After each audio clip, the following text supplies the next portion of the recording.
الحمد لله رب العالمين الرحمن الرحيم مالك يوم الدين إياك نعبد وإياك نستعين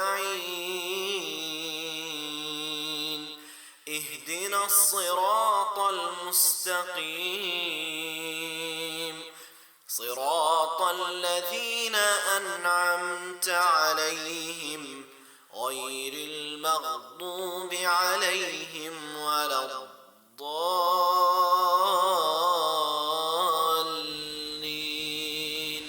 الحمد لله والصلاة والسلام على رسول الله على سيدنا محمد وعلى آله وأصحابه وسلم تسليما كثيرا. رب اشرح لي صدري ويسر لي أمري واحلل عقدة من لساني يفقهوا قولي. اللهم ارزقنا الجنة ونعوذ بك من النار. اللهم ارزقني إخلاص في الدين والقول والعمل. لا إله إلا أنت. السلام عليكم ورحمة الله وبركاته. إن الهزك كتاب الله عز وجل وخير الهدي هدي محمد صلى الله عليه وسلم وشر الأمور محدثاتها وكل محدثة بدعة وكل بدعة دلالة وكل دلالة في النار. أما بعد.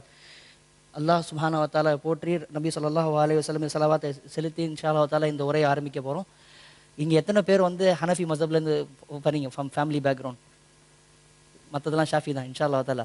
So இந்த lecture முடியும் போது முக்கால்வாசி பேர் இன்ஷா அல்லாஹ் தஆலா ஹனஃபி மஸஹப் பக்கம் வந்துடுவீங்க. ஸோ இன்ஷா அல்லாஹ் தஆலா நம்ம இமாம் அஹமத் பின் ஹம்பல் பற்றி பேசும்போது லெக்சர் முடியும் போது இன்ஷா அல்லாஹ் எல்லாரும் ஹம்பலியாக மாறிடும். ஏன்னா அதான் எய்ம் அல்டிமேட்லி இல்லையா இன்ஷா அல்லாஹ் தஆலா. ஸோ இமாமுடைய வாழ்க்கை அந்த அளவுக்கு லெசன்ஸோட அந்த அளவுக்கு சுப்ஹானல்லாஹ் அல்லாஹ் அவங்களுடைய நேரத்தையும் அவங்களுடைய எஃபர்ட்டையும் அக்செப்ட் பண்ணியிருக்கான். அல்ஹம்துலில்லாஹ் பரக்கத்தை கொடுத்துருக்கான். Imam Abu Hanifa, personally, my entire lineage comes from Hanafi families, alhamdulillah. So the entire lineage is from there. So alhamdulillah, யாருக்கு தெரிஞ்சிருக்கோம் ஒரு காலத்தில் ரிஸ்வானுக்கு அல்ஹம்துலில்லாஹ் அல்லாஹ் சுப்ஹானஹு வ தஆலா அவருடைய இமாமை பற்றி பேசுறக்கூடிய ஒரு வாய்ப்பை அல்லாஹ் சுப்ஹானஹு வ தஆலா கொடுத்துருப்பான்னு சொல்லிட்டு. ஹேர் இமாம் அபு ஹனீஃபா. ஸோ இந்த ஸ்லைடில் பார்த்தீங்கன்னா கேமரா டர்ன் பண்ணலாமா? இல்லை ஃபர்ஸ்ட் ஸ்லைட்.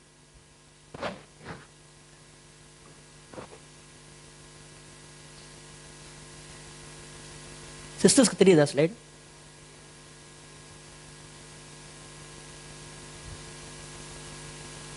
ஸோ ஹனஃபி மஸஹபுடைய சைஸ் ஹனஃபி மஸஹபுடைய சைஸை பார்த்தீங்கன்னா இருக்கிற மற்ற மஸாஹிபை பார்க்கும்போது ஹனஃபி மஸஹபுடைய சைஸ் எக்ஸ்ட்ரீம்லி லார்ஜாக இருக்கும். இதுக்கு நிறைய ரீசன்ஸ் இருக்குது.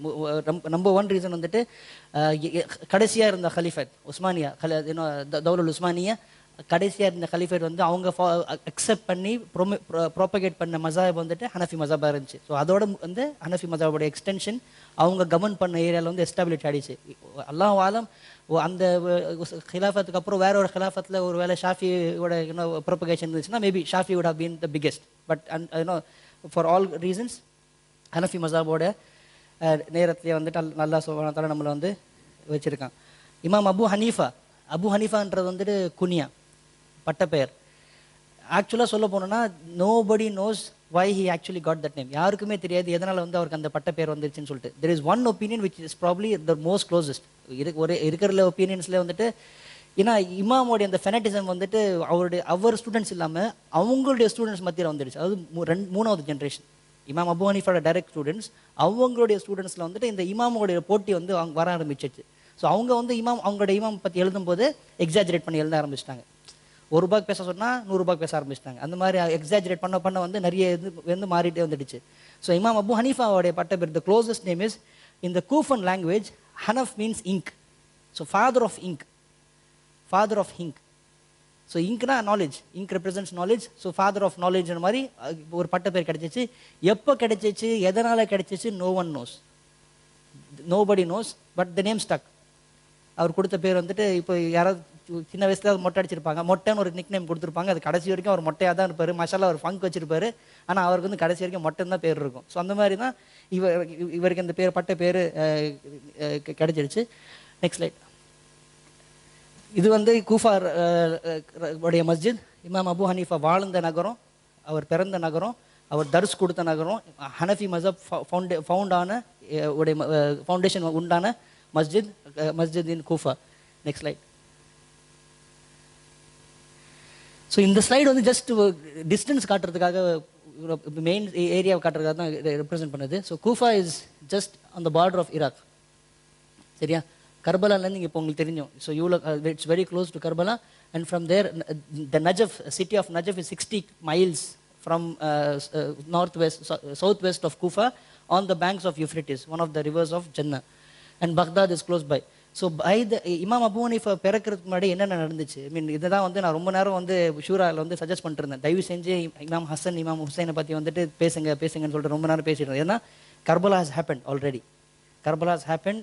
ஷியா மூமெண்ட் வந்துட்டு இப்போ வந்து தியாலஜிக்கல் மூமெண்ட்டாக மாறியாச்சு. பொலிட்டிக்கல் மூமெண்ட்லேருந்து இப்போது தியாலஜிக்கல் மூமெண்ட்டாக மாறக்கூடிய ஒரு காலத்தில் வந்தாச்சு. இதுக்கு முன்னாடி கர்பலாவோட ஈவெண்ட் முடிஞ்ச மாதிரி இப்போ இமாம் அபு ஹனீஃபா பிறக்கக்கூடிய நேரம் வாழக்கூடிய ஆரம்ப காலம் வந்துட்டு ஹஜ்ஜாஜ் பின் யூசுஃப் அத்தகஃபி ஹலீஃபாவாக இருந்த காலம். Hajjaj bin Yusuf Althaqafi is the man who bombed Medina, who bombed Mecca. Abdullah ibn Zubair ibn Awam உடைய பேட்டில் நடக்கும்போது தே brought catapults. அந்த கேட்டபுல்ட்லாம் போயிட்டு காபாவை அடித்து Kaaba got destroyed. So that was a severe environment where Imam Abu Hanifa is being born. And Kufa, before I even go into Abu Hanifa வாழ்க்கைக்குள்ள போகிறதுக்கு முன்னாடி கூஃபா பற்றி கொஞ்சம் நல்லா நம்ம கொஞ்சம் அட்லீஸ்ட் ஒரு 20 minutes ஆகுது பேசணும்.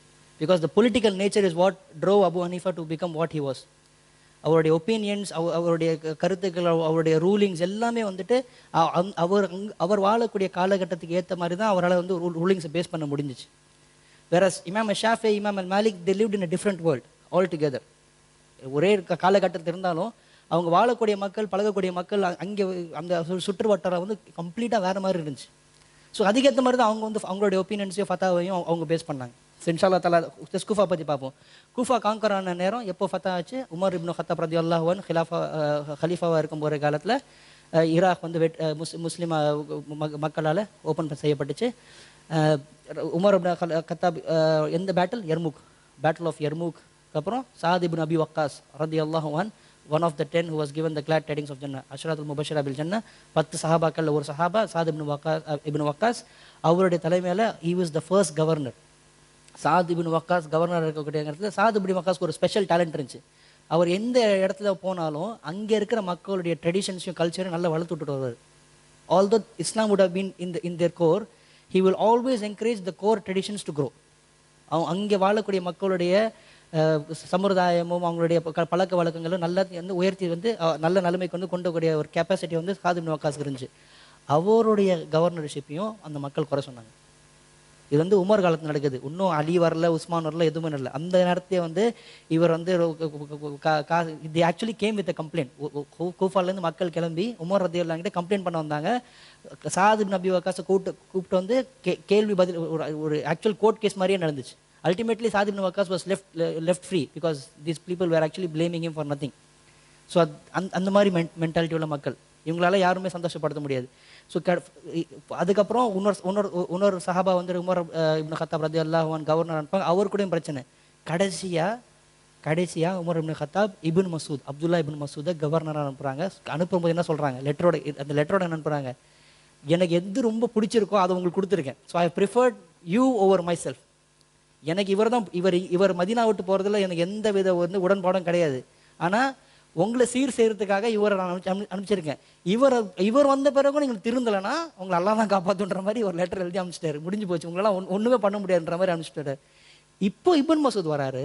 இவர் வந்த பிறகு தான் அல்லாஹ் அல்ஹம்துலில்லாஹ் அவருடைய உழைப்பால் Kufa becomes the centre of Quran, Quranic knowledge. எந்த அளவுக்குன்னா, நெக்ஸ்ட் ஸ்லைட்.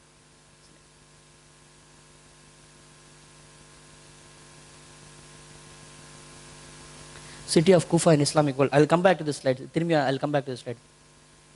இதை இன்ஷால்லா இது வந்து பை த டைம் நான் இமாம் அஹமத் பின் ஹம்பல் செய்யும்போது இதை சிம்பிளிஃபை பண்ணுறேன். ஐ திங்க் இது எல்லார் வீட்லையும் தயவு செஞ்சு வச்சுருங்க. இது இப்போ ரொம்ப காம்ப்ளெக்ஸ்டாக இருக்குது. I try to make it like an organisation chart. அது சிம்பிளிஃபை பண்ணி கொடுக்குறேன். பிகாஸ் யாராவது என்னைக்காவது வந்து ஒரு ஹதீஸ் புக் எடுத்துட்டிங்கன்னா, யாராவது பேர் படிச்சிங்கன்னா you can trace it back. So it's very helpful.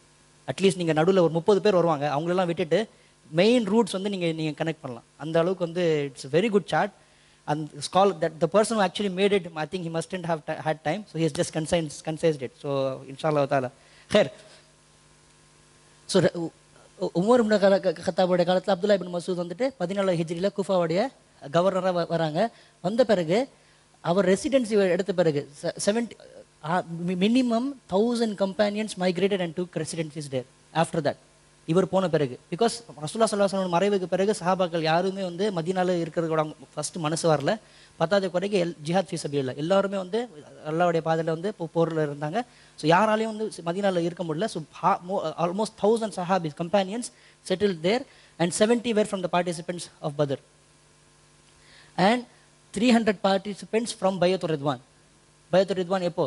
ஹுதைபியாவுக்கு முன்னாடி ரசூலுல்லாஹி ஸல்லல்லாஹு அலைஹி வஸல்லம் வந்து உம்ராக்காக செல்வாங்க இல்லையா? உம்ராவுடைய மக்காவுக்கு போகும்போது மக்கா அலோ பண்ண மாட்டாங்க. அப்போ ஒரு பையா நடக்கும் இல்லையா? உஸ்மான் ரலியல்லாஹு இறந்துட்டாங்கன்ற ஒரு ரூமர் கிளம்பின பிறகு.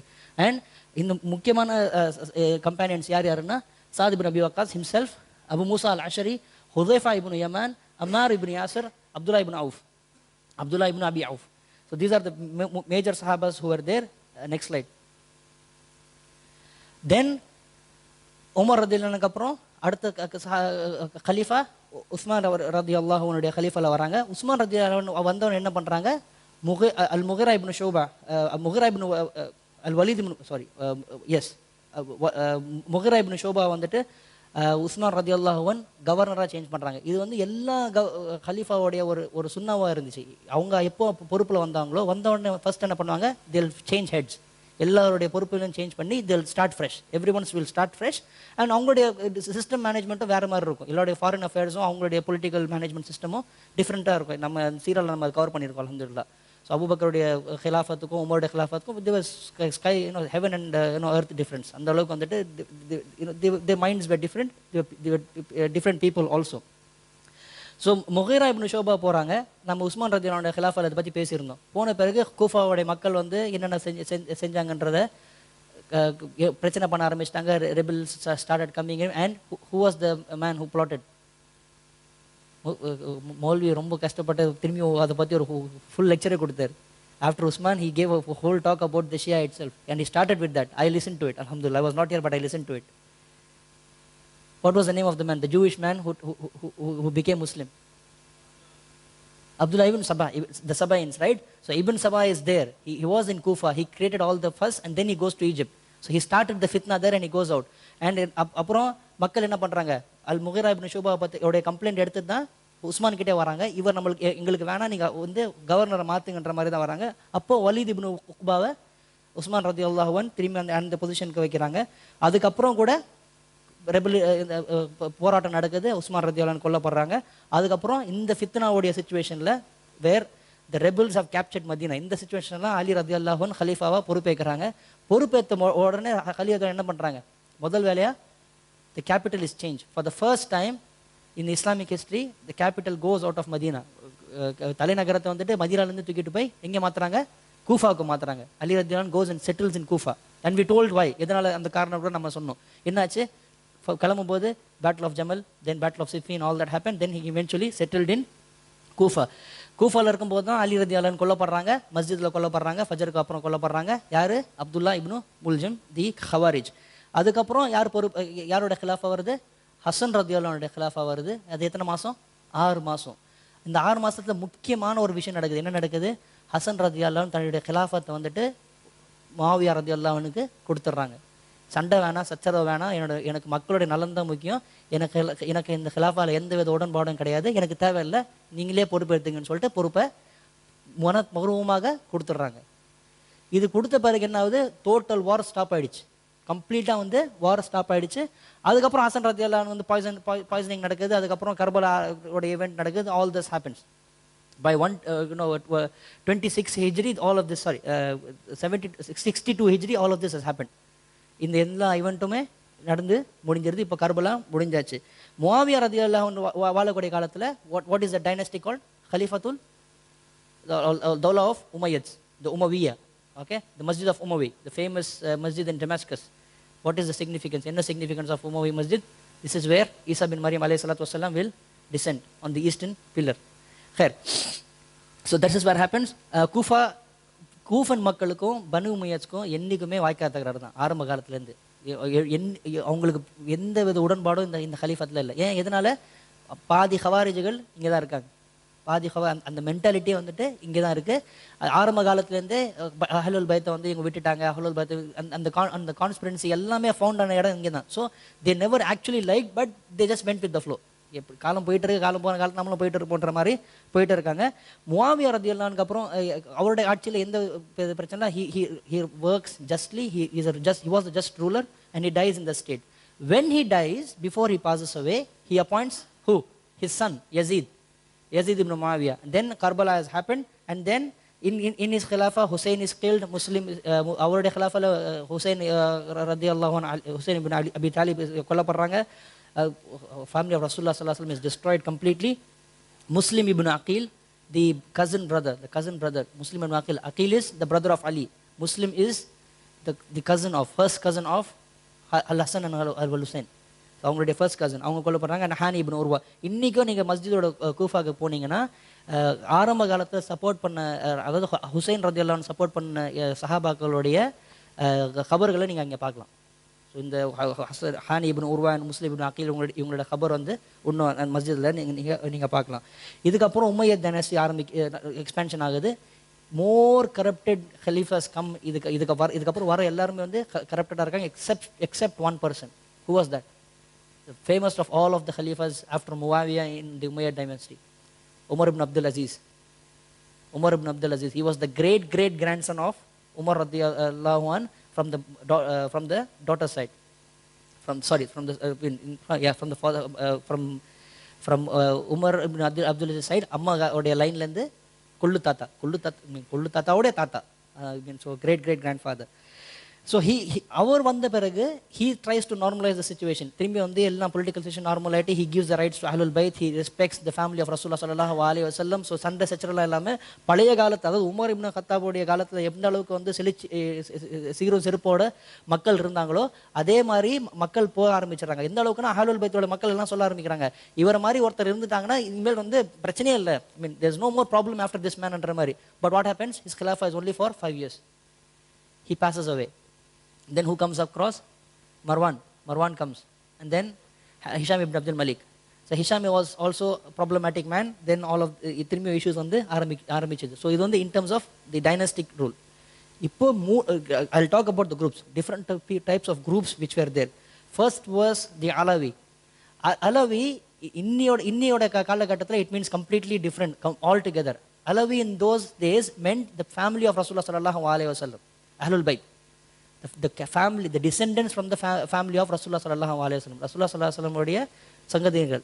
ஓகே, அவங்கள தான் குறிப்பிட்டுச்சு. இன்னியோட காலத்தில் அலவின்னு சொன்னீங்கன்னா it's a group in Shia.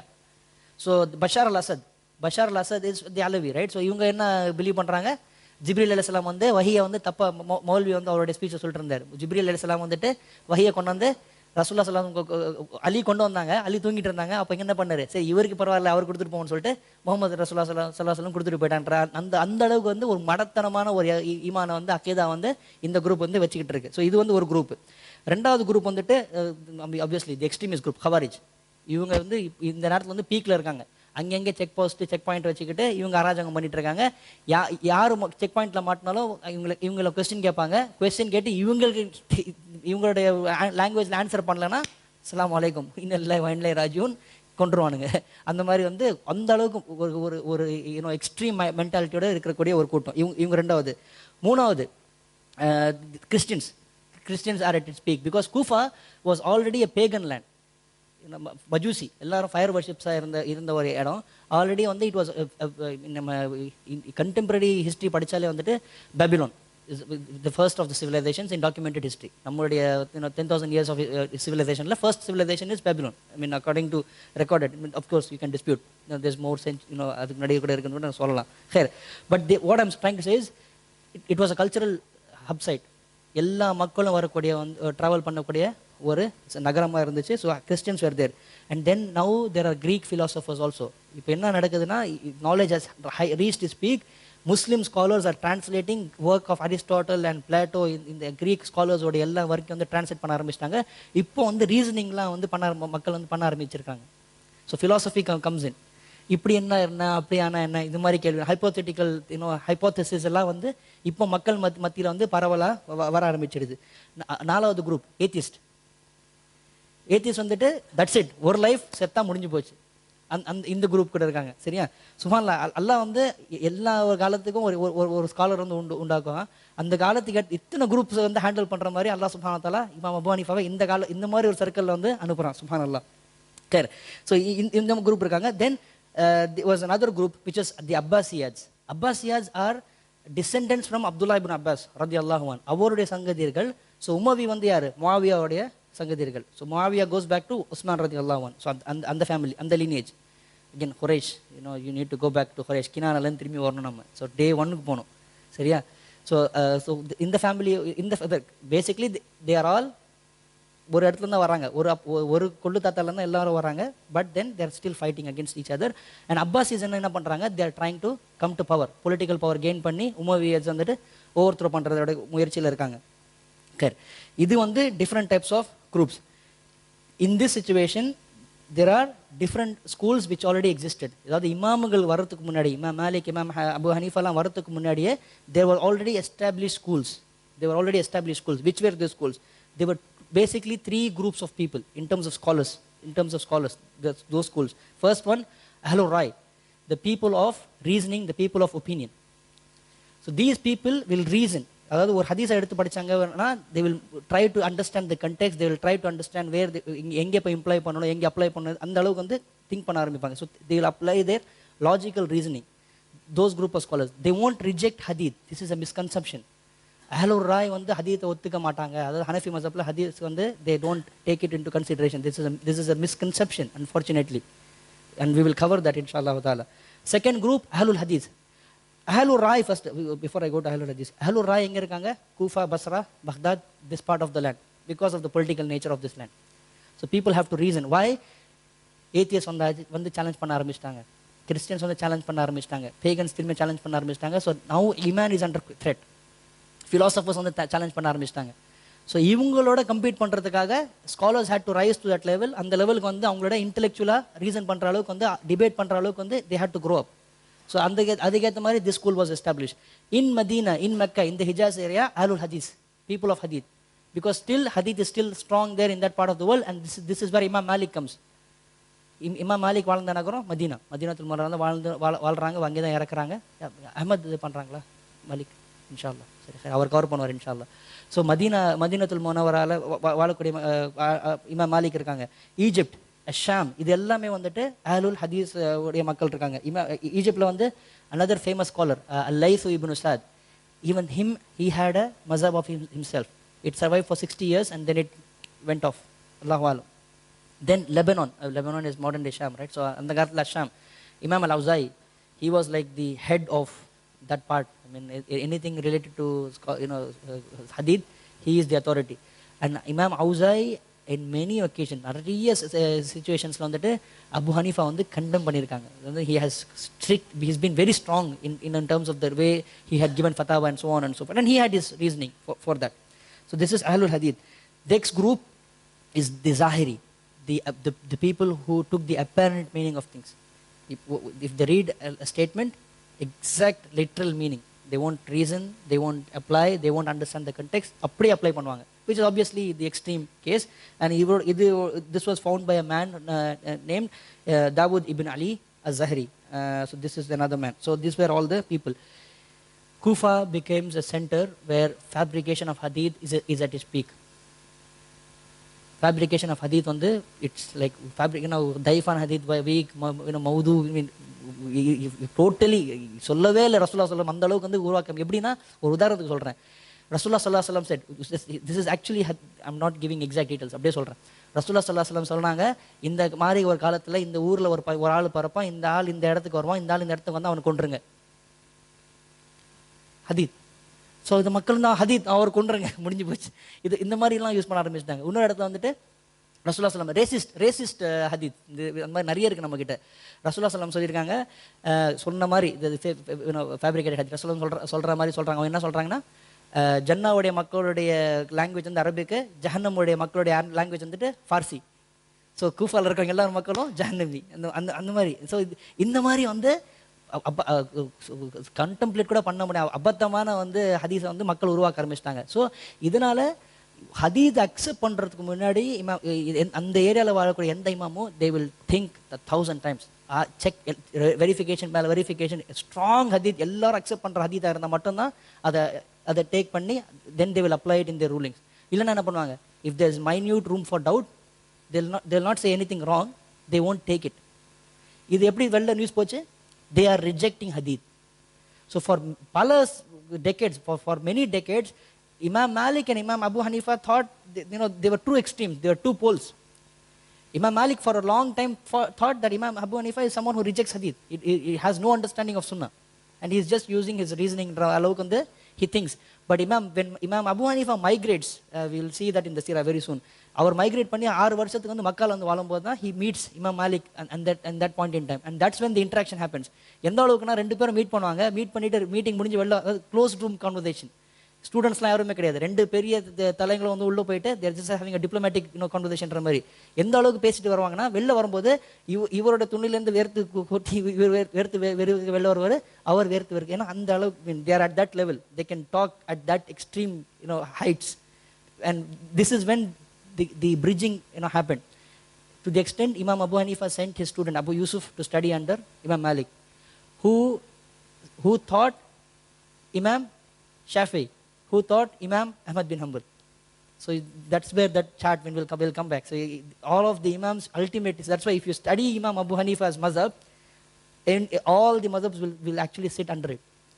And when you study the mazhab of Imam Ahmad bin Hanbal, எல்லாரையும் கவர் பண்ணிடலாம், because he was the last of them and he enjoyed the benefit of all the established schools already. So he enjoyed that. Khair, alhamdulillah. Okay, then if somebody wants to read something about this, there's a very beautiful book about this, Hujjatullah al-Baligha, Shah Waliullah Dehlavi, I mean Indian scholar, Shah Waliullah Dehlavi from Delhi. One of the fantastic books. எதை பற்றினா இமாம்களுடைய கருத்து வேறுபாடு, இமாம்கள் எப்படி வந்து ஒத்துழைச்சி வாழ்ந்தாங்க, இமாம்கள் மத்தியில் இருந்த அக்ரிமெண்ட்ஸ் எப்படி வந்து அவங்க ரெண்டு பேரும் நிறைய விஷயத்தில் வந்து அக்ரி பண்ணி ஒத்துமையோடு இருந்தாங்கன்ற விஷயத்தை வந்து ரொம்ப அழகாக வந்து ப்ரூஃபோடு வந்து சொல்லியிருக்காங்க. ஸோ ப்ளீஸ் யாராவது படிக்கணும்னு நினச்சிங்கன்னா, இங்கிலீஷில் இருக்கான்னு தெரில, so please find out. Hair இன்ஷா அல்லாஹ் தஆலா. ஓகே, இன்னொரு இம்பார்ட்டன்ட் நோட், இந்த இமாம் அபு ஹனீஃபா இன்னொரு நம்ம இமாம் ஹனீஃபா பிறக்கிற காலத்துக்கே போல, இதெல்லாம் எல்லாமே வந்து ப்ரீலூட் தான், ப்ரீஃபேஸ் தான் கொடுத்துட்ருக்கேன்.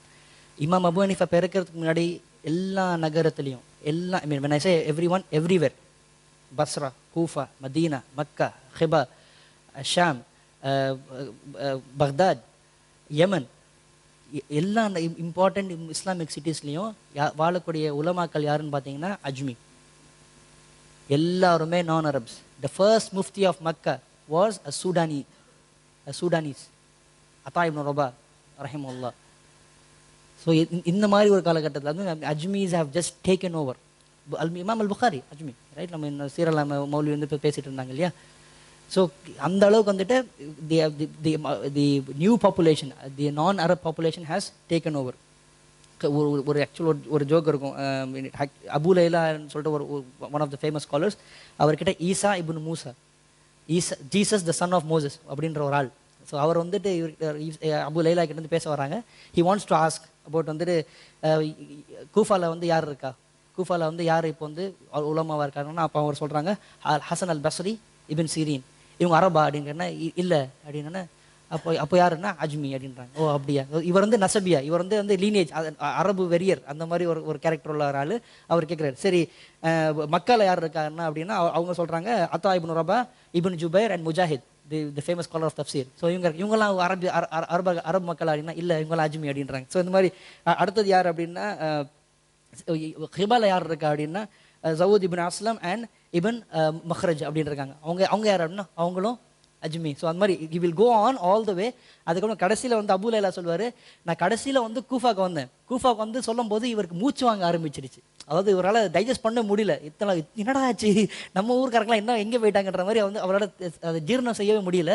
அந்த மாதிரி ஆனவொன்னு என்ன பண்ணேன், கடைசியில் சரின்னு போனால் போட்டோன்னு சொல்லிட்டு அங்கே வந்து அவங்களுக்கு முன்னாடி வாழ்ந்த 2 மக்கன் ஸ்காலர்ஸோட பேரை சொல்லி அவரை சமாதானம் படுத்தி அனுப்பிச்சிட்டேன்ற மாதிரி சொல்கிறாங்க. சரி, okay. No, in Suratul in Bukhari உடைய இமாம் அல் புகாரி உடைய ஹதீஸ்ல வந்து ரசூலுல்லாஹி ஸல்லல்லாஹு அலைஹி வஸல்லம் சூரத்துல் ஜுமா உடைய தஃப்சீர் கொடுத்துட்டு இருக்காங்க. தஃப்சீர் கொடுத்துட்டு இருக்கும்போது ரசூலுல்லாஹி ஸல்லல்லாஹு அலைஹி வஸல்லம் அந்த சூராவை முடிச்ச பிறகு சஹாபாக்கள் கிட்ட பேசிட்டு இருக்காங்க. பேசிட்டு இருக்கும்போது he goes to this ayah. ரசூலுல்லாஹி ஸல்லல்லாஹு அலைஹி வஸல்லம் says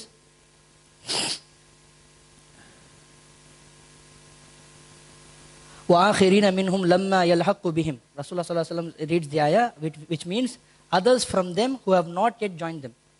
அதாவது இவங்க கூட இருக்கக்கூடிய மக்கள் இன்னும் இவங்கள சேராத மக்கள் வந்து அப்படின்ற மாதிரி ஒரு ஸ்டேட்மெண்ட் படிக்கும்போது சஹாபாக்கள் கேட்குறாங்க ரசூலுல்லாஹி ஸல்லல்லாஹு அலைஹி வஸல்லம் கிட்ட, யார் இந்த மக்கள், இன்னும் நம்ம கூட சேராத மக்கள் யார், இவங்க யார் அப்படின்னு கேட்கும்போது ரசூலுல்லாஹி ஸல்லல்லாஹு அலைஹி வஸல்லம் பதில் சொல்லாமல் இருக்காங்க. சொல்லாமல் இருக்கும்போது சல்மான் அல் ஃபாரிசி ரலியல்லாஹு அன்ஹு வந்துட்டு மஜ்லிஸ்ல உள்ள என்ட்ரு ஆகிறாங்க. வரும்போது ரசூலுல்லாஹி ஸல்லல்லாஹு அலைஹி வஸல்லம் தன்னுடைய கையை அவர் தோள் மேலே போட்டுட்டு இவருடைய சங்கதியர்கள் தான் அந்த மக்கள் அப்படின்றாங்க. So Ibn Hajar al-Asqalani, the scholar, the student of Imam al-Bukhari, who gave the commentary on the Sahih al-Bukhari, his understanding and the understanding of many of the scholars of Hadith is this reference was to Imam Abu Hanifa. When we said descendants, it meant their அவருடைய பிள்ளைகள் இல்லாம அவருடைய மக்கள் from that group of Pharisees. And இன்னொரு இடத்துல வந்துட்டு ரசூலுல்லாஹி ஸல்லல்லாஹு அலைஹி வஸல்லம் was talking about the same thing and he said ஈமான் வந்துட்டு வானத்தில் இருக்கக்கூடிய நட்சத்திரம் மாதிரி இருந்துட்டு ஜொலிச்சிட்டு இருந்துச்சுன்னா கண்டிப்பாக சல்மானுடைய மக்கள், அதாவது சல்மானுடைய சங்கதியர்கள் வந்துட்டு இதை கண்டிப்பாக பறிப்பாங்க அப்படின்ற மாதிரி சொல்கிறாங்க உன்னோட இடத்துல. ஸோ இந்த ரெண்டு இன்ஃபர்மேஷனுமே it goes back again to ரசூலுல்லாஹி ஸல்லல்லாஹு அலைஹி வஸல்லம் ரெஃபரிங் டு இமாம் அபு ஹனீஃபா. இப்போ பிறப்பு, next we covered all this. Yes, so his actual name is An-Nu'man ibn Thabit ibn Zuta ibn al-Makhzuban al-Farisi. கொல்லுத்தா பேரை மிஸ் பண்ணிட்டேன். ஸோ al-Makhzuban அரபா இல்லை, எந்த ஊர்? காபூல், ஆப்கானியர்கள். So Afghanis who actually came and settled in al-Kufa. Zuta அதாவது இப்னு அபு ஹனீஃபாவுடைய தாத்தா, he met Ali radiallahu anh, then he was a Khalifa and he served him. And it is said Ali radiallahu anh Imam Abu Hanifa காக, அதாவது அவங்களுடைய சங்கதியருக்காக துவா செஞ்சாங்க. Just like Ummu Salama radiallahu anh makes dua and Hassan al-Basri comes from that family. And similarly இந்த இடத்துல வந்துட்டு அலி ரதியல்லாஹு அன்ஹு அவங்களுடைய ஒரு குடும்பத்தினருக்காக அல்லாஹ் சுப்ஹானஹு வ தஆலா அவங்களை சீரழு செல்லப்போட வைக்கட்டும், இலும்பு கொடுக்குன்ற மாதிரி துவா செய்கிறாங்க. துவா செய்யும்போது in that family Allah subhanahu wa ta'ala gives Imam Abu Hanifa. Clear? Then Ibn Masud, again இந்த எல்லா ஸ்காலர் எல்லா இமாமுடைய வந்து ஒரு யூனிக் குவாலிட்டி இருக்கும். நல்லா யோசிச்சு பார்த்தோன்னா இப்ன் மசூத் இன்ஃப்ளூயன்சஸ் இமாம் அபு ஹனீஃபா. ஏன்னா இப்ன் மசூத் எங்கே இருந்தாங்க? கூஃபால இருந்தாங்க. இப்ன் உமர் இன்ஃப்ளூயன்ஸ்ட் இமாம் Malik because Imam Malik lived in Medina. Ibn Umar lived in Medina. Okay? Ibn Masud, நம்ம குரைஷோடைய ஃபேமிலியை பார்த்தோன்னா was he a powerful family? No. அவர் வந்து ஆடு மேய்க்கிறவர். He was a shepherd. எந்த ஒரு ஸ்டேட்டஸும் அவர் வந்து சொசைட்டிலேருந்து எந்த ஃபேமிலி ஸ்டேட்டஸும் கிடையாது. He did not have a great nasab. He did not have a great lineage. But he reached his status only by ilm. Allah subhanahu wa ta'ala grant him infinite knowledge. Rasulullah sallallahu alaihi wasallam in one instance said, Allah subhanahu wa ta'ala எனக்கு எப்படி குர்ஆன் அறிவிச்சானோ அதை எப்படி நீங்கள் அதே மாதிரி கற்றுக்கணும்னா you go and learn from 3 people. One of them was Ibn Masud radiyallahu anhu. And that was the amount of knowledge this person had. Allah subhanahu wa ta'ala அந்த அளவுக்கு வந்து he had given. And again, if you will see, many of the opinions in the Hanafi mazhab are completely influenced by the opinions of Ibn Masud radiyallahu anhu. Then Ibn Abbas influenced Imam al-Shafi'i. Ibn Abbas had a heavy influence on Imam al-Shafi'i. So இவங்களுடைய characters எல்லாமே இந்த சஹாபாக்களுடைய characters எல்லாமே நீங்கள் இமாமுடைய கேரக்டர்ஸ்லேயே meet பண்ணலாம். Appearance, he was very tall, like any Afghani, very tall, very handsome, sharp nose, brown skin. தலையில் வந்து நம்ம ரஹமத்துல்லாஹி பை மாதிரி மாஷாஅல்லாஹ் mark of the sujud very clearly visible. And he also had the mark of tears, the extensive crying he used to do in prayers. And he used to have the ear mark, the tear mark also. கண்ணீருடைய அந்த தடயம் வந்து அவருடைய face சின்ல இருந்துச்சு. What you call this area, whatever, you understand right? So கண்ணத்தில் இருந்துச்சு. சரியா? He was always well dressed, extremely well dressed man. And he was a millionaire. In our standards he was a millionaire. நம்மக்கிட்ட இந்த conception இருக்கு இல்லையா, இமாம்னாலே ரொம்ப கஷ்டப்பட்டு இருந்தாங்க, மஸ்ஜிதில் பாவம் துணி இல்லாமல் துண்டு இல்லாமல் இருந்தாங்க, அப்படி ஒரே கூரையில் படுத்துட்டு இருந்தாங்கன்ற மாதிரி. ப்ளீஸ் அதை தயவு செஞ்சு தூக்கி ஓரம் போட்டுருங்க. Imam Abu Hanifa was a millionaire. Imam Shafi was a millionaire. Sorry, Imam Malik was a millionaire. Imam Shafi although struggled. Imam Shafi struggled.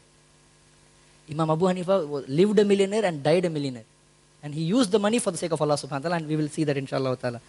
In spite of having the prayer mark, in spite of having the tear mark, he was very jovial, he was very relaxed, very approachable, and very comical. And because of his teachers. அவருடைய டீச்சரோட influence வந்து அவர் மேலேயும் ரொம்ப அந்த தாக்கம் வந்து அவர் மேலே இருந்துச்சு. he will laugh very easily, he will mingle with everyone. யார் வேணாலும் வந்து கேள்வி கேட்கலாம். nobody had problems, although he was the top position in that place. So imagine, உதாரணத்துக்கு சொல்கிறேன், இப்போ முஃப்தி மேங்க் வந்து இங்கே வராருன்னா we can't even get closer to him. அவருக்கு சுற்றி வந்து ஒரு 100 பேர் வந்து பாடி கார்டு மாதிரி சுற்றிட்டு இருப்பாங்க. அந்த அளவுக்கு மாதிரி தான். I mean, he has treated the stage, alhamdulillah, may Allah accept it from him. So imagine, this is the imam, the best imam of the time. Like everyone looks up to him, but he is like, like every other man in the street. அந்த மாதிரி வாழ்ந்துட்டு இருக்காரு. And then in the business, his father Sabit, quickly I'll cover the story of his father, Sabit. Allah subhanahu wa ta'ala says in Surah An-Nur, at-tayyibun at-tayyibat, for pure men are pure women. I mean, சுத்தமான ஆண்களுக்கு அல்லாஹ் சுப்ஹானஹு வ தஆலா சுத்தமான பெண்களை வந்து இந்த துனியால கொடுப்பான்றாங்க இல்லையா. அதே மாதிரி அஹ்லாக்லயும் ஆமான்லயும் ரெண்டுமே in terms of characters and deeds. That's what it means. Thabit was a very, very pious man. Very, very, very pious man. And look at his piety. ஒரு நாள் வந்துட்டு எல்லாரும் தெரிஞ்சிருக்குது, நிறைய சின்ன வயசு நானே கேட்டிருக்கேன் இந்த கேள்வி, எங்கள் அப்பா கேட்டது அல்ஹம்துலில்லாஹ். ஸோ தெருவில் போயிட்டு இருக்காங்க, பசிக்குது. பசித்த நேரத்தில் வந்துட்டு பசி எதுவுமே கிடைக்காம வந்து he finds a compound wall, he sits there. உக்காந்த பிறகு அந்த நிழலில் உட்காந்த பிறகு தான் அந்த மரத்தை வந்து he sees a fruit, some fruit. அந்த பழத்தை எடுத்து சாப்பிட்றாரு. பசியில் வந்து அந்த பசியோடைய நினப்பில் வந்து எதுவும் யோசிக்காமல் எடுத்து சாப்பிட்றாரு. சாப்பிட்ட பிறகு தான் உக்காந்த இடமே நம்மளுக்கு சொந்தம் கிடையாது, பழமும் நம்மளுக்கு சொந்தம் கிடையாது, இது யாரோட தோட்டமும் நம்மளுக்கு தெரியாதுன்ற ஒரு தாட்டு வந்து அவருக்கு மைண்டில் வருது. இன்னும் இப்போ பசியில் வந்து நிறைய பேருக்கு புரியாது இல்லையா, அந்த கான்செப்ட் தான்.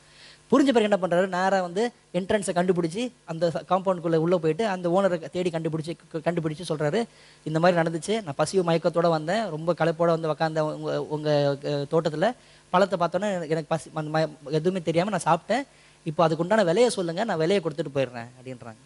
அவர் வந்துட்டு, இதுக்கு மட்டும்தான் இவ்வளோ நேரம் என்னை தேடி வந்தியா அப்படின்னா, ஆமாம் அப்படின்னோடனே, சரி இதுக்கு பதிலாக வந்து நீ பொண்ணை கட்டிக்கணும் அப்படின்றாரு. அடே அப்பா, பழத்தை சாப்பிட்டா பொண்ணு கொடுக்குறாங்க அப்படின்னு சொல்லிட்டு ரொம்ப சந்தோஷமாயிடுறாரு. அதுக்கப்புறம் என்ன சொல்கிறாங்க, அவர் கண்டிஷன் சொல்கிறாரு, என்னென்ன கண்டிஷன் அவர் சொல்கிறாரு. ஆனால் ஒரு பிரச்சனை இருக்குன்றாரு, பட் அப்படின்ற மாதிரி ஆரம்பிக்கிறார். ஒன் ப்ராப்ளம் அப்படின்றாரு. என்ன ப்ராப்ளம் அப்படின்னா, என் பொண்ணுக்கு கண்ணு தெரியாது, வாய் பேச முடியாது, காது கேட்காது, நொண்டி அப்படின்றாரு. உடனே கண்ணா லட்டு தின்ற ஆசையான்ற எல்லாமே போயிட்டு அப்படியே வாடி போயிடுச்சு மூஞ்சி. ஒன்றும் பேச முடியாமல் என்ன பண்ணுறாரு, இதான் உங்கள் கண்டிஷனா அப்படின்றாரு. ஆமாம் அப்படின்னா, சரி நான் யோசிச்சு வரேன் அப்படின்னு சொல்லிட்டு கிளம்பி போயிடுறாரு. யோசிச்சு அடுத்த நாள் வந்துட்டு திரும்ப சொல்கிறாரு, இது மாற்றவே முடியாதா, இதுதான் உங்கள் கண்டிஷனா அப்படின்னா, ஆமாம் இது திஸ் இஸ் மை கண்டிஷன், நீ அதை வந்து நீ சாப்பிட்டதுக்கு ஃபைன் பே பண்ணணும்னா இதான் ஃபைன் அப்படின்றாரு. சரி இன்ஷா அல்லாஹ் அல்ஹம்துலில்லாஹ் நான் ஒத்துக்கிறேன் அப்படின்னா நிக்கா நடக்குது. நிக்கா நடந்த நைட்டில் பொண்ணோட அறையில் வந்து இவர் வெயிட் பண்ணிருக்காரு, பொண்ணு வரதுக்காக வெயிட் பண்ணுறாரு. மூஞ்சி கூட தூக்க பார்க்காம, டிசாஸ்டர் என்னதான் பெருசாக மாத்திர போகிற ஒரு நினப்பில் வந்து அஸ்தக்ஃபிருல்லாஹ் சொல்லிட்டு, சரி அந்த ஒரு பழத்துக்கு நம்ம வாழ்க்கை இப்படி ஆயிடுச்சுன்ற மாதிரி ஃபீல் பண்ணி உட்காந்துட்டு இருக்காரு போல இருக்கு. ஹேர் உள்ளே வந்து அவங்க அந்த பொண்ணு உள்ளே வர மாதிரி இருக்கு இல்லையா. இப்போ என்ன சொல்கிறாரு, சரி out of habit he says அஸ்ஸலாமு அலைக்கும். பதிலுக்கு அந்த அம்மா சொல்கிறாங்க, வலைக்கும் அஸ்ஸலாம் வரஹ்மத்துல்லாஹி வபரகாத்துஹு. எட அப்பா யாரப்பா அப்படின்ற மாதிரி எந்திரிச்சு பார்க்குறாரு. பார்த்தோன்னே அப்போ உங்களால் பேசவும் முடியும் கேட்கவும் முடியுமானா அந்த பொண்ணு அழகாகவும் இருக்குது மாஷா அல்லாஹ். அப்போ என்ன அவங்க அப்பா இப்படி சொன்னாருன்னா, ஆமாம் நான் இது வரைக்கும் எந்த ஹராமான விஷயத்தையும் நான் பார்த்ததில்லை, எந்த ஹராமான விஷயத்தையும் நான் பேசினதில்லை, எந்த தவறான ஒரு கீபாவையும் யாரை பற்றியும் தவறான விஷயத்தை நான் கேட்டதில்லை, இந்த வீட்டோடைய எல்லையை தண்ணி நான் போனதும் இல்லை, அதனால தான் எங்கள் அப்பா அப்படி சொன்னாங்கன்றாங்க. ஸோ இந்த மேரேஜ்லேருந்து வரவர் தான் இமாம் அபு ஹனீஃபா நோமான் இப்னு சாபித். இமாம் அபு ஹனீஃபா 5 வயசில் இருக்கும்போதே அவங்க அப்பாக்களுடைய தொழில் வந்துட்டு திவர் சில்க் மர்ச்சன்ட், பட்டு துணி. பேசிக்கலி காஞ்சிபுரம், நம்ம ஊர் காஞ்சிபுரத்துக்கு போய் குஃபால் வச்சிருங்க, அந்த so many shops silk traders. ஏன்னா silk was this is happening again when before silk route. When was silk route established? History 6th standard 7th standard history. எல்லாரும் யோசிக்கிறோம் சில்க் ரூட் கேள்விப்பட்டோம், ஆனால் எங்கே இருக்குன்னு தெரியல அப்படின்னு சொல்லிட்டு இல்லையா. மாங்கோல்ஸ் இல்லையா, Genghis Khan comes and he opens the border, and the full Asia Minorோட border open பண்ணது யாரு, Genghis Khan. And because of that plague came, because there was no cleanliness and all that, and he was one of the ones who brought back passports.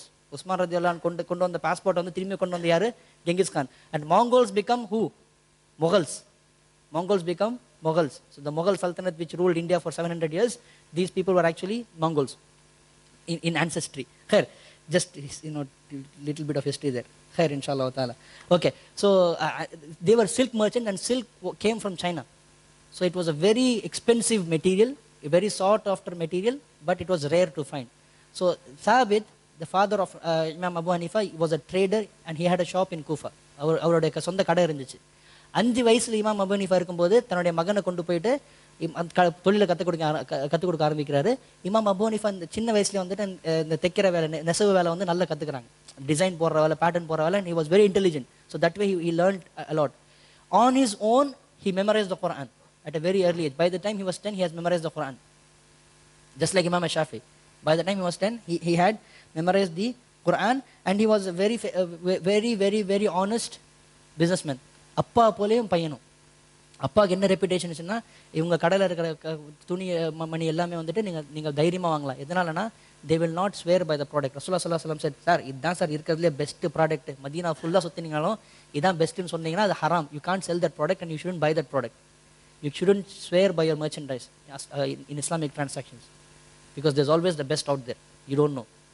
Okay, he always அவருடைய கொடுக்கக்கூடிய துணியில் வந்து defect இருந்துச்சுன்னா சொல்லி கொடுப்பார். பாருங்கள், நீங்கள் தையல் பிரிஞ்சிருக்கு, பட் இது வந்து நீங்கள் மறைச்சிடலாம், நம்ம டிசைன் போட்டது மறைச்சிடலாம். He will declare it before he sells it across. Okay, he will never accept any money from riba. Very cautious, father and son both. Okay, and most importantly, they had a lot of taqwa of Allah subhanahu wa ta'ala. They constantly feared, and they constantly gave sadaqah in the way of Allah subhanahu wa ta'ala. ஏழை Adam, அதாவது ரொம்ப இந்த கல்யாணம், யாராவது வீட்டில் கல்யாணம் இருக்கும், ரொம்ப காசு இருக்காது, ரொம்ப கஷ்டப்பட்டு கடைக்கு வருவாங்க இல்லையா, அந்த மாதிரி தெரிஞ்சிச்சுன்னா காஸ்ட் ப்ரைஸ்லேயே, அதாவது செல்லிங் ப்ரைஸ் இல்லாமல் காஸ்ட் ப்ரைஸ், ஆக்சுவல் ப்ரைஸ் இவங்க வாங்கியிருக்காங்க இல்லையா, அந்த காசுக்கே அந்த துணிமணியை கொடுத்துருவாங்க. they won't make any profit of that of those people. கஷ்டப்படுறவங்க தெரிஞ்சிச்சுன்னா அதனால் அவங்க கிட்டேருந்து எந்த வித பலனையும் வந்து எதிர்பார்க்காம விற்றுருவாங்க. And another unique quality, he never bargained. He always sold at fixed price. So இவர் 100 தினார் ஃபிக்ஸ் பண்ணி திர்ஹம்னு சொல்லிட்டு ப்ரைஸை ஃபிக்ஸ் பண்ணியிருந்தாருன்னா, கஸ்டமர் வந்து 80 ரூபா கொடுத்தாங்கன்னா ஜஸாக்கல்லாஹ் அஸ்ஸலாமு அலைக்கும் அவ்வளோதான். he won't talk any much. It's not haram. இன்னைக்கு உம்ராக்கு ஹஜ்ஜுக்கு போனீங்கன்னா தயவு செஞ்சு பார்கெயின் பண்ணுங்க, இல்லைன்னா ஒன்றும் வாங்க முடியாது. சரியா, தயவு செஞ்சு பார்கெயின் பண்ணுங்க, இல்லைன்னா வாங்கவே முடியாது. It's totally allowed in Islam. But he had that rule that I won't bargain, it's below me என்ற மாதிரி ஒரு கான்செப்ட். அல்லாஹ் அலம், he never bargained. And then once a customer comes into the shop, ஒரு customer கடைக்கு வராங்க. கடைக்கு வந்த பிறகு ஒன்றும் இல்லை, பின்னாடி போங்க, நம்ம இன்னும் early லைஃப்லேயே இருக்கும். we are still in the imam's life, so I'll go back and forth now. When he was 13, his father passed away. When he was 13, அப்பா இறந்துடுறாங்க. So now he is on his own, and he gets married, and from that marriage he is blessed with a son whose name was Hamad.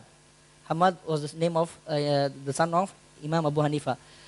நீங்கள் போய் Google பண்ணிங்கன்னா ஒரு பொண்ணு இருந்தாங்கன்னு சொல்லிட்டு ஒரு பேர் வரும். அவர் பேர் தான் ஹனிஃபான்னு வரும். But there is no actual factual evidence to prove it, so we don't know. But what we know for sure is Hamad was there. He was succeeded by one son who had 4 sons. We know that for sure. So we'll tell you what we know for sure, inshallah ta'ala. So அவர் அப்படி சொன்னார் நினைச்சிங்கன்னா please go and you can always do your homework, inshallah ta'ala. So ஒரு instance வந்து இமாம் Abu Hanifa அப்பா கடையோட ஓனராக இருக்கார். அவருடைய பையன் ஹம்மாத், அதே மாதிரி அவருடைய அப்பா எப்படி சின்ன வயசுல கொண்டு வந்தாரோ அவருடைய மகனை ஹம்மாத் வந்து கடையை கொண்டு வந்து தொழில் கற்றுக் கொடுத்துட்டு இருக்காங்க. ஒரு கஸ்டமர் வராரு. கஸ்டமர் வந்துட்டு ஒரு குறிப்பான ஒரு துணிமணியை கேட்குறாரு. கேட்டவுடனே இமாம் அபு ஹனீஃபா பையன் கிட்ட சொல்கிறாங்க, இந்த ஸ்டூலை போட்டு மேலே ஏறி எடுப்பா. கடை யோசிச்சு பாருங்க, அந்த காலத்து கடை யோசிச்சு பாருங்க. அதே மாதிரி தான் அந்த ஸ்டூலை போட்டு அங்கே மேலே இருக்கு பாருன்னு கேட்குறாங்க. எடுக்கிறாங்க. எடுக்கும்போது அப்பா வந்து விலையை சொல்லிட்டு இருக்காரு அந்த கஸ்டமர் கிட்ட. இவ்வளோ அப்படின்னு கேட்கும்போது 300 திர்ஹம் அப்படின்றாங்க. 300 300 dirham is a lot of money for a cloth. So பையன் வந்து அந்த துணியை எடுத்துட்டு இருக்கும்போது he looks at the cloth and he is amazed. அப்படி அபாரமாக இருக்குது. அதை பார்த்தோன்னு வந்து ஸல்லல்லாஹு அலா முஹம்மத் ஸல்லல்லாஹு அலைஹி வஸல்லம் பையன் மாஷாஅல்லாஹ் அப்போ கூட என்ன பண்ணுறாரு பாருங்க, தி தர்பியா. he sends salawat upon Rasulullah ஸல்லல்லாஹு அலைஹி வஸல்லம். and then இமாம் அபு ஹனீஃபா அதை கேட்டு என்ன சொல்கிறாங்க, ஸலவாத்துல்லாஹி அலைஹி வஸல்லம், of course yes salawat, but I can't sell you this product anymore என்று திரும்பி என்ன சொல்கிறார் இவர்கிட்ட, கஸ்டமர் கிட்ட, சாரி இதை விற்க முடியாது, வேற ஏதாவது கேளுங்க அப்படின்றார். ஏன்னு கேட்டோன்னே he praised that product and I can't sell this product anymore to you, ask me something else. இல்லை அவர் சலவாத் தானே சொன்னார்னா, ஆமாம் அவர் சலவாத் தான் சொன்னார், but I can't sell it என்றார். He was very strict in transactions. One example. The other story is a poor woman ஒரு ஒரு கஷ்டப்படுற ஒரு ஒரு பெண் ஒருத்தவங்க வந்துட்டு அவங்க வீட்டில் இருந்த ஒரு துணியை வந்துட்டு கொண்டு வராங்க, ஒரு பட்டு துணியை கொண்டு வந்து இதை வாங்கிக்கிறீங்களா, இது எங்ககிட்ட வாங்கிட்டு நாங்கள் கஷ்டப்பட்டுருவோங்க, இதை வாங்கிக்கிங்க அப்படின்னா எவ்வளோ எவ்வளோ வாங்கணும் அப்படின்னா 200 திர்ஹம்ன்றாங்க. அந்த அம்மா சொல்கிறாங்க 200 திர்ஹம் கொடுத்து நீங்கள் வாங்கிக்கிங்க அப்படின்னா இமாம் அபூ ஹனீஃபா பார்த்து சொல்கிறாங்க இல்லை இதோட விலை அதோட அதிகம் அப்படின்றாரு. பொதுவாக கடைக்காரங்க அப்போ ஜாக் பாட்டுன்னு எடுத்துருப்பாங்க இல்லையா, மாஷா அல்லா. இவர் என்ன பார்த்துட்டு என்ன சொல்கிறாரு, இல்லை இதோட விலை அதோட அதிகமாக இருக்குது, நீங்கள் அதிகமாக சொல்லுங்க கேளுங்க அப்படின்றானே. 300 இல்லை அதோட அதிகம்னா அந்த அம்மா சொல்கிறாங்க என்ன விளாட்றீங்களா, வாங்கலைன்னா வாங்கலன்னு சொல்லுங்கள், அப்படின்னா இப்படி பேசிகிட்டு இருக்கீங்க அப்படின்னா சரி நம்பலன்னா இங்கே இருங்க, நான் பக்கத்தில் என்னோட ஃப்ரெண்டை கூப்பிட்டு வரேன்னு சொல்லிட்டு பக்கத்து கடையிலேருந்து அவருடைய ஃப்ரெண்டை கூப்பிட்டு வர்றாரு. கூப்பிட்டு வந்து துணியை காமிச்சு சொல்கிறாரு இது இவ்வளோ விலை இருக்கும்ப்பா அப்படின்னா அவர் பார்த்துட்டு 500 திரகமாக இருக்கும்னா இந்தம்மா விற்கிறாங்க நீங்கள் வாங்கிக்கிறியா அப்படின்றாங்க. வாங்கிக்கிறேன்னா 500 தினார் கொடுத்துட்டு வாங்கிக்கிறாங்க. சுப்ஹானல்லாஹ், he didn't make profit. So he gave it to the other person. Okay. And then every day before they close the shop, he was teaching sadaqah to his son. He will give 10 dirhams to his son who was 5 or 6 years old at the time. போய் கூஃபால யார் இருக்காங்க பார்த்துட்டு ஒரு 10 dirham கொடுத்துட்டு வா. every day in every jumma he used to give 20 dinar is gold coins. So every jumma he'll give sadaqah 20 gold coins. ஒரு காலத்தில் வந்துட்டு ஒரு ஆளுக்கு வந்துட்டு 10,000 திர்ஹம் வந்து கடன் கொடுத்துருக்காங்க. கடன் கொடுத்துட்டு இது வந்து இமாமான பிறகு ரொம்ப after late time. So 10,000 dirham கொடுத்தோன்னே அந்த ஆள் வந்து இப்போ இமாம் சாஹிப் கிட்ட காசு வாங்கியாச்சு, அவரால் கொடுக்க முடியல, தலைமறைவாயிறார். பேசிக்கலாக அவர் அதே ஊரில் தான் இருக்காரு, ஆனால் இமாம் கண்ணிலே பட மாட்டேன்றாரு. கடைசியாக வந்து தொழுதுட்டு முதல்ல ஓடி போயிடுறது, இந்த மாதிரி வேலைலாம் பண்ணிருக்காரு அவர். இன்னும் உட்டாலக்கடி வேலைலாம் பண்ணிருக்காரு மாஷா அல்லாஹ். சரியா, ஒரு காலத்து என்ன ஆகுதுன்னா கூஃபாவுடைய மார்க்கெட்டில் இமாம் வந்துட்டு இருக்கும்போது இவர் நேரம் தற்செயலாக நேரம் வந்துடுறாரு. பார்த்துட்டு அடைய அப்பா மாட்டிக்கிட்டோம். இப்போ யோசிச்சு பாருங்க, இப்போ யாருக்காவது தெரிஞ்சிச்சு நினைச்சிங்க இந்த மனுஷன் இமாம் அபூ ஹனீஃபா கிட்ட 10,000 ரூபாய் வாங்கிட்டு அப்ஸ்கான் ஆயிட்டாருன்னா who will trust him after that? No way. அவருடைய டோட்டல் கிரெடிபிலிட்டியும் கம்ப்ளீட்டாக போயிடும். ஸோ அதனால வந்து அதை வந்து அவருக்கு எப்படியாவது மறைஞ்சிக்கிட்டே இருக்காரு. இமாம் அபூ ஹனீஃபா அவரை பார்த்தோன்னே இவர் என்ன பண்ணுறாரு, ஜம்ப் அடிச்சு பக்கத்தில் கடலில் போயிட்டு ஒளிஞ்சிக்கிறாரு. ஒளிஞ்சிட்டு இமாம் நேரம் வந்து தலையை பிடிச்சி எடுத்துட்டு ஏன்ப்பா என்ன பார்த்து ஒழிகிற அப்படின்னா இல்லை இமாம் சாஹிப்னால ரொம்ப கஷ்டமாயிடுச்சு, தண்ணி வந்துச்சு, அந்த நிறைய ரீசன்ஸ் கொடுக்குறாரு, காசு கொடுக்க முடியலன்னு சொல்லிட்டு. இமாம் வந்து உடனே வந்து கட்டி பிடிச்சிட்டு அழுதுட்டு சொல்கிறாரு என்ன பார்த்துட்டா பயந்துட்டு இருக்கேன், நீ நான் மன்னிச்சிட்டேன் போ அப்படின்ட்டு. He was afraid of what? Because Allah subhanahu wa ta'ala says the one Rasulullah sallallahu alaihi wasallam said the one who shows leniency with your debtors. நீங்கள் யாருக்காவது கடன் கொடுத்து அவர் மேலே நீங்கள் இறக்கப்பட்டீங்கன்னா Allah subhanahu wa ta'ala will show mercy on you. So he remembered that and he showed mercy on that day. It's okay, fine, no problem அப்படின்ற. Allahu Akbar. Khair. Now market itself, நம்ம ஊரில் salon கடைக்கு போனோன்னா என்ன தெரியும், politics தெரியும், sports தெரியும், எல்லாம் அரசியல் எல்லாமே நம்ம ஊரில் தெரிஞ்சுக்கலாம். அந்த அரை மணி நேரம் நம்ம போய் ஒரு கட்டிங் ஷேவிங் பண்ணுறதுக்குள்ள எல்லாமே தெரிஞ்சுக்கலாம். அதே மாதிரி தான் மார்க்கெட் பிளேஸ். அந்த காலத்தில் வந்து ஃபுட்பால் இல்லை, படம் இல்லை, என்டர்டெயின்மெண்ட் இல்லை, இருந்தால் பேசியிருப்பாங்க போல இருக்கு. பட் அந்த நேரத்தில் ரெண்டு ஹாட் டாபிக் என்ன, பாலிடிக்ஸு, ரிலீஜன், அரசியல், உமவியஜோடைய அரசியல், ஹஜ்ஜாஜோடைய அரசியல், இதை பற்றி பேசிகிட்டு இருப்பாங்க. ரெண்டாவது வந்துட்டு மத சம்பந்தப்பட்ட விஷயங்கள். ஸோ இவருடைய கடை வந்து அந்த இடத்துல இருக்கிறதால he always heard this from as part of his growing process. இந்த மாதிரி கொஸ்டின்ஸ் ஆன்சர்ஸ் டிபேட்ஸ், மக்கள் வர்றது, ரோமர்கள் சேலஞ்ச் பண்ணுறது, ஏத்தியஸ் சேலஞ்ச் பண்ணுறது, ஃபிலாசபர்ஸ் கொஸ்டின் கேட்குறது, இதெல்லாம் கேட்டு வளர்றதால he was getting tuned. Allah subhanahu wa ta'ala was actually preparing for him to that journey. So அந்த மாதிரி ப்ரிப்பேர் பண்ணுறதுல and he gained reputation for being fantastic at debating people. யூஸ்வலாக வந்துட்டு இப்போ ஹம்சா யூசுப் பார்த்தீங்கன்னா he is good at challenging the Christian community because he came from that school of thought and he can speak to that group. Hamza Zortis is also same. He came from that. So எந்த ஒரு ஸ்காலருக்கு வந்துட்டு he will be good at debating only with one school of thought or one religion. Imam Abu Hanifa was excellent with debating anyone. He can debate with the Khawariji, the Christians, the Zahiris. He can talk to anyone. Allah subhanahu wa ta'ala blessed him with that knowledge infinitely. So அந்த மாதிரி இருக்கு. அந்த நேரத்தில் வந்துட்டு என்ன நடக்குது, ஹஜ்ஜாஜ் இப்னு Yusuf அத்-தகஃபி he kills one of the biggest scholars. Sayyid ibn Jubair was killed and then Imam Abu Hanifa had met him. Imam Abu Hanifa spent 2 years, 2 வருஷம் வந்து Sayyid ibn Jubair கிட்ட கற்றுக்கிட்டு he was learning from him and Hajjaj ibn Yusuf was he fought against Sayyid ibn Jubair, a scholar, not a king, a scholar. He killed him and now Imam Abu Hanifa shows his political side. He voices his concerns politically. அரசியல வந்து இப்போதான் வந்து பேச ஆரம்பிக்கிறாங்க. So இந்த மாதிரி again Imam Abu Hanifa is just 21 years old. He is not yet an imam. He is just a hafiz of Quran. He is 21 and he is just a hafiz of Quran, but he is excellent in reasoning from the knowledge he has already. In that one of those fortunate days, Amr ibn Shuhair al-Shabi, Imam al-Shabi, not Shafi, Imam al-Shabi, another muhaddith, one of the famous muhaddiths, he comes to town. அவர் வந்து market பிளேஸ்க்கு வராங்க. வந்தோடனே இந்த சுறுசுறுப்பான இந்த இளைஞனை பார்க்குறாரு. கடையில் ஜம்ப் பண்ணுறது, கடையில் வாங்குறது, he sees how he treats people, debate பண்ணுறது, இதெல்லாம் பார்த்துட்டு he observes him for a few days and then one day he calls him. நீ வாங்க அப்படின்னு கேட்டு, நீங்கள் யாருக்கிட்டேருந்து கற்றுக்குறீங்க அப்படின்னு கேட்டு, he says, where do you go to? Actually he says, where do you go to? யாருக்கிட்ட போகிறீங்க நீங்கன்னு கேட்டானே, அப்போ இமாம், look at the ignorance of Imam Abu Hanifa at the time. He didn't even understand the question. He says, நான் daily கடைக்கு தானே வரேன் அப்படின்றாரு. நான் டெய்லி கடைக்கு தானே வரேன்னா, அதை பற்றி கேட்கலப்பா, நீ யாருக்கிட்ட இந்த இலும் கற்றுக்கிற அதை சொல்லுன்னா, நான் அதெல்லாம் ஒன்றும் கற்றுக்கலையே அப்படின்னானே. அப்போ சொல்கிறாரு, then he gives him the advice. Let me read out the advice in English and I think it's enough, everyone can understand. Don't live your life like a heedless man and focus on learning beneficial knowledge and sit in the gathering of the ulama. I see in you ambition and energy. அல்லாஹ் பேசிக்கலாக என்ன சொல்கிறாங்கன்னா, அல்லாஹ் உங்களுக்கு வந்து ஒரு சிறப்பான ஒரு ஸ்கில்லை கொடுத்துருக்கான். எல்லாம் உங்களுக்கு ஒரு ஞாபகம் கொடுத்துருக்கான். அந்த ஞாபகம் வந்து வேஸ்ட் பண்ணிடாதீங்க. தயவு செஞ்சு பொறுப்போட தீனை வந்து ஒரு ஒழுங்குமுறையோடு கற்றுக்குங்க. இந்த நாலேஜ் வந்து வேஸ்ட் பண்ணிடாதீங்க. இதையோட போனீங்கன்னா you will destroy yourself. Because two things, you can have knowledge, but if you don't have the background, the wisdom of implementing that knowledge is of no use. Because you don't know where you're heading, which direction you're heading. You need a direction, which is what the wisdom gives you, which is what expansive knowledge gives you. Personally, I'm nobody. Like, even I can feel that myself. There is the opinions I had 8 years ago on certain things. I hate myself for holding that opinions now. 8 வருஷம் முன்னாடி வந்து நான் இதுதான் ரைட்டுன்னு நினச்சிட்டு இருந்த opinion வந்து இப்போ நானே வந்து என்னை வெறுக்கிறேன். ஏன்னா இவ்வளோ மடத்தனமாக அப்போ யோசிச்சுட்டு இருந்தோன்ற மாதிரி இருந்துச்சு. சும்மா இல்லை, that's what give as you learn, this is the life of the a student of knowledge. The talib al-ilmோட லைஃபே தான். This is why there's a difference between a scholar and a student of knowledge. Student of knowledge should be very careful because you're still learning. What you think right today may not be what you think a few years later. So there's a very risk in giving fatwa to people. Don't give fatwas. If you are learning, don't give fatwas. Don't tell anyone right or wrong. Just say that this is what I believe and leave it at that. Allahu alam, Allah knows best. Fair. So then Imam Shabi gives him the advice. Now Imam Abu Hanifa question கேட்க ஆரம்பிக்கிறார் இமாம் ஷாபி கிட்ட. சரி, கற்றுக்கிறதுக்கு என்ன இருக்குன்னு சொல்லுங்களேன் கொஞ்சம். நீங்கள் எவ்வளோ சொல்லிட்டீங்க, மாஷா அல்லாஹ், என்ன இருக்குன்னு கூட சொல்லிட்டீங்கன்னா நல்லா இருக்கும் அப்படின்னா, அப்போ சொல்கிறார், குரான் இருக்குது, குரானில் நீங்கள் தப்சீர் கற்றுக்கலாம் அப்படின்னா. சரி, தப்சீர் கற்றுக்கிட்டா என்ன பண்ணலாம் அப்படின்னா, நீங்கள் மஜ்லிஸ், நீங்கள் குரானில் மஸ்ஜிதில் உட்காந்து நீங்கள் ஹலக்கா வைக்கலாம், குரானுடைய தர்ஜுமான வந்து நீங்கள் மக்களுக்கு விளக்கலாம், அதோட ரூலிங்ஸ் வந்து மக்களுக்கு நீங்கள் எக்ஸ்பிளைன் பண்ணலாம். சரி, வேறு என்ன இருக்குது அப்படின்னா, ஹதீஸ் இருக்குது அப்படின்னா, சரி ஹதீஸ் படித்தா என்ன பண்ணலான்னா, நீங்கள் வந்து செயின் இஸ்னாத் வந்து நீங்கள் நல்லா யார் அறிவிச்சாங்கன்ற இன்ஃபர்மேஷன் நீங்கள் நல்லா புரிஞ்சிக்கலாம்.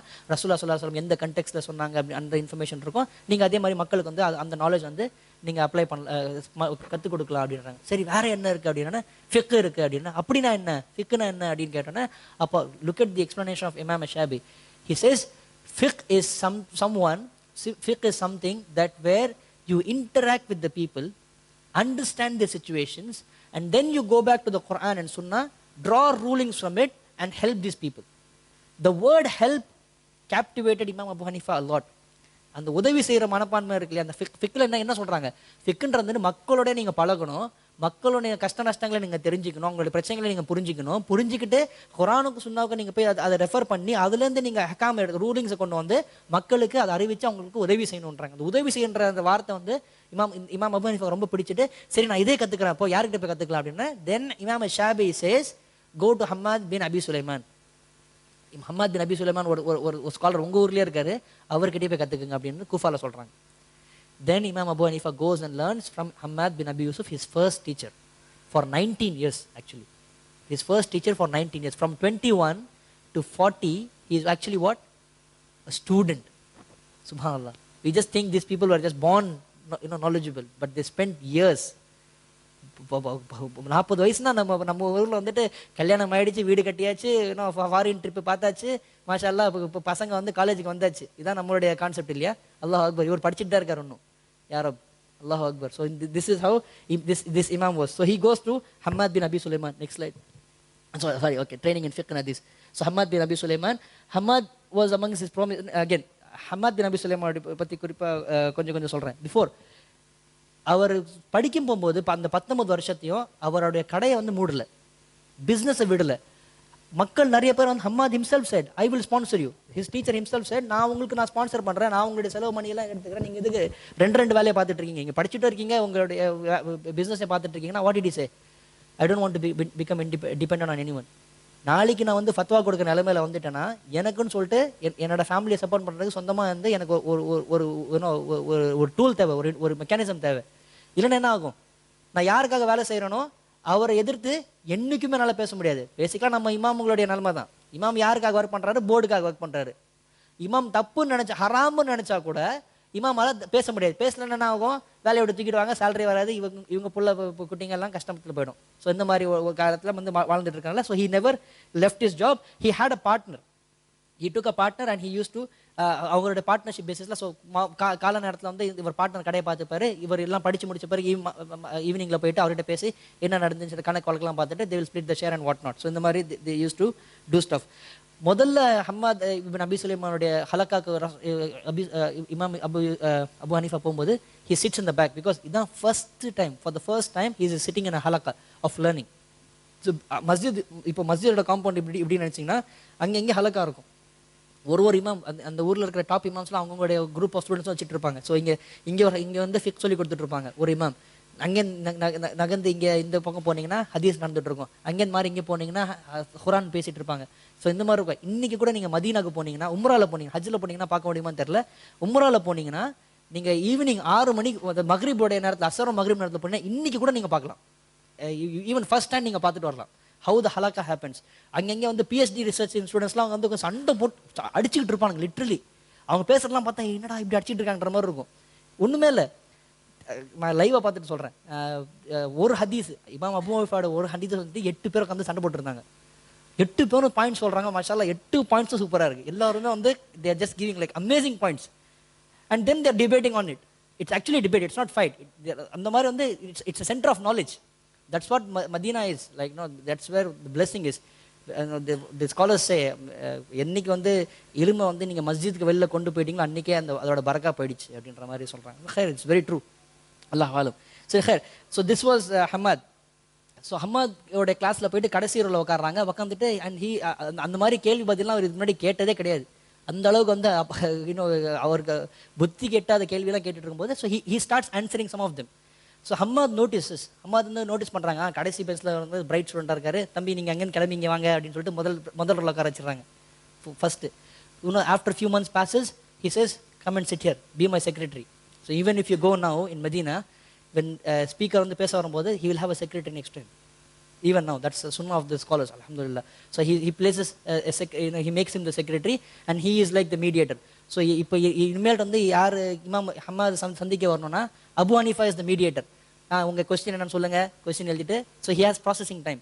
நேரம் உள்ளே போயிட்டு கேட்டு வருவார், என்ன பதில்னு கேட்டு வந்து இதான் பதில் அப்படின்னு சொல்லிட்டு அமைச்சிருவார். ஸோ இந்த மாதிரி மீடியேஷன் வேலையும் பார்த்துட்டு இருந்தார். Atika ibn Hammad, the sister of Hammad ibn Abi Sulaiman, she says after studying through the day, முழு நாள் அபு ஹனீஃபா வந்து என்னுடைய சகோதரர் ஹம்மாத் கிட்ட படிச்சுட்டு வந்த பிறகு வீட்டுக்கு வந்த பிறகு என்ன பண்ணுவார், வீட்டுக்கு வந்தோடனே அவர் எப்போ வரும்போதும் வெஜிடபிள்ஸை தூக்கி ஏதாவது சாமான் தூக்கிட்டு தான் வருவார். இப்படி சின்ன பசங்க தூக்கிட்டு வராங்க இல்லையா, சுப்ஹானல்லாஹ். இந்த இமாமுடைய இம்யூனிட்டி பாருங்கள். ஹி பிக்ஸ் திங்ஸ் அப், வீட்டில் வந்து வச்சுட்டு உடனே வீடு பெருக்க ஆரம்பிச்சிடுவார். வீடு பெருக்க ஆரம்பித்த உடனே நேராக பின்னாடி போயிட்டு பால் கறந்து பால் கொண்டாந்து இமாமுக்கு வச்சுட்டு போவார். Imam will tell him don't do it இதெல்லாம் பண்ண தேவையில்லைன்னா, but he will still have எஹ்திராம். Even to one extent he said Imam Hammad was just 9 years older to him. So இவருக்கு 21 வயசு, இவர் இப்போ ஸ்டூடெண்டாக சேரும்போது இமாம் ஹம்மாதுக்கோட வயசு 30. பெரிய ஏஜ் டிஃப்ரென்ஸும் கிடையாது. இவர் ரொம்ப சீனியர் ஸ்காலர், இவர் ஜஸ்ட் யங் ஸ்டூடெண்ட் மாதிரி இவர் கிடையாது. ஒரே ஜென்ரேஷன் தான். பட் ஹி ஹேட் சச் எஹ்திராம் ஃபார் ஹிம். அண்ட் 10 வருஷம் அவர் கூட இருந்த பிறகு இமாம் அபு ஹனீஃபா யோசிக்கிறாங்க, சரி இனிமேல்ட்டு வந்து நம்மளே வந்து தனியாக வந்து ஹலக்கா வச்சுருவோம், நம்மளுக்கு அல்ஹம்துலில்லாஹ் ஓரளவுக்கு வந்து நல்ல அண்டர்ஸ்டாண்டிங் வந்துடுச்சு, இப்போ நம்மளே தனியாக போயிடுவோன்ற நியத்தோட வச்சுட்டு இன்றைக்கி நம்ம இமாம் சாப் கிட்ட போய் சொல்லிடுவோம், நம்ம கிளம்புறோம்னு சொல்லிடுவோம்னு சொல்லிட்டு உள்ளே போகிறாரு. போன உடனே இமாம் ஹம்மாதை பார்த்தோன்னே அவரால் சொல்லவே முடியல. He says my nafs didn't let me tell him that I am going to leave. அப்போ இமாம் சாப் என்ன சொல்கிறாங்க, என்னோட சொந்தக்காரங்க ஒருத்தவங்க வந்து பஸ்ரால இறந்துட்டாங்க, நான் இங்கே போகணும், வரத்துக்கு 2 மாதம் ஆகும், நீ அது வரைக்கும் என்னோட ஹலக்காவை நீ ரெஸ்பான்சிபிளாக பார்த்துக்கோன்னு சொல்லிட்டு இவர் அவருடைய சீட்டில் உட்கார வச்சுட்டு இமாம் சாஹப் goes for 2 months, Hammad goes out for 2 months. இந்த 2 மாசத்துல Imam Abu Hanifa is the person to go to, and now he finds himself in difficulty.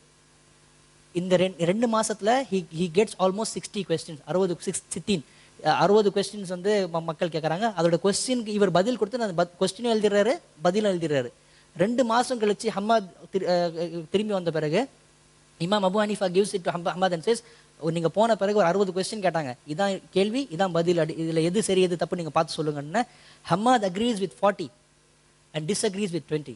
And that day Imam says, when he said that there were 20 things wrong, I felt I am never going to leave this man until he dies. இவர் சாகிற வரைக்கும் நான் அவர் விட போகிறதில்லை, இனிமேல்ட்டு இவர்கிட்ட தான் கற்றுக்க போகிறேன். நம்மளுக்கு இன்னும் ஹலக்கா வைக்கிற அளவுக்கு தகுதி பத்தலைன்னு சொல்லிட்டு நான் எனக்கு நானே சொல்லிக்கிட்டு அடுத்த அவருடைய வாழ்க்கையில் இருந்தேன். Exactly that happens. 9 years later Hammad bin Abi Sulaiman passes away without any dispute. எப்போவுமே வந்து ஒரு பெரிய இமாம் மவுத்தாகிறாங்க இறக்குறாங்க அப்படின்னா அவருக்கு 4-5 ஸ்டூடெண்ட் இருப்பாங்க. 4-5 ஸ்டூடெண்ட்டில் டாப் ஸ்டூடெண்ட்ஸ் இருப்பாங்க. ஒரு காம்படிஷன் நடக்கும். ஒரு 4-5 வருஷம் கழிச்சு தான் வந்துட்டு யார் அவருடைய பொசிஷன் எடுக்கிறாங்கன்ற ஒரு டெசிஷனுக்கு வந்து மக்களே வருவாங்க.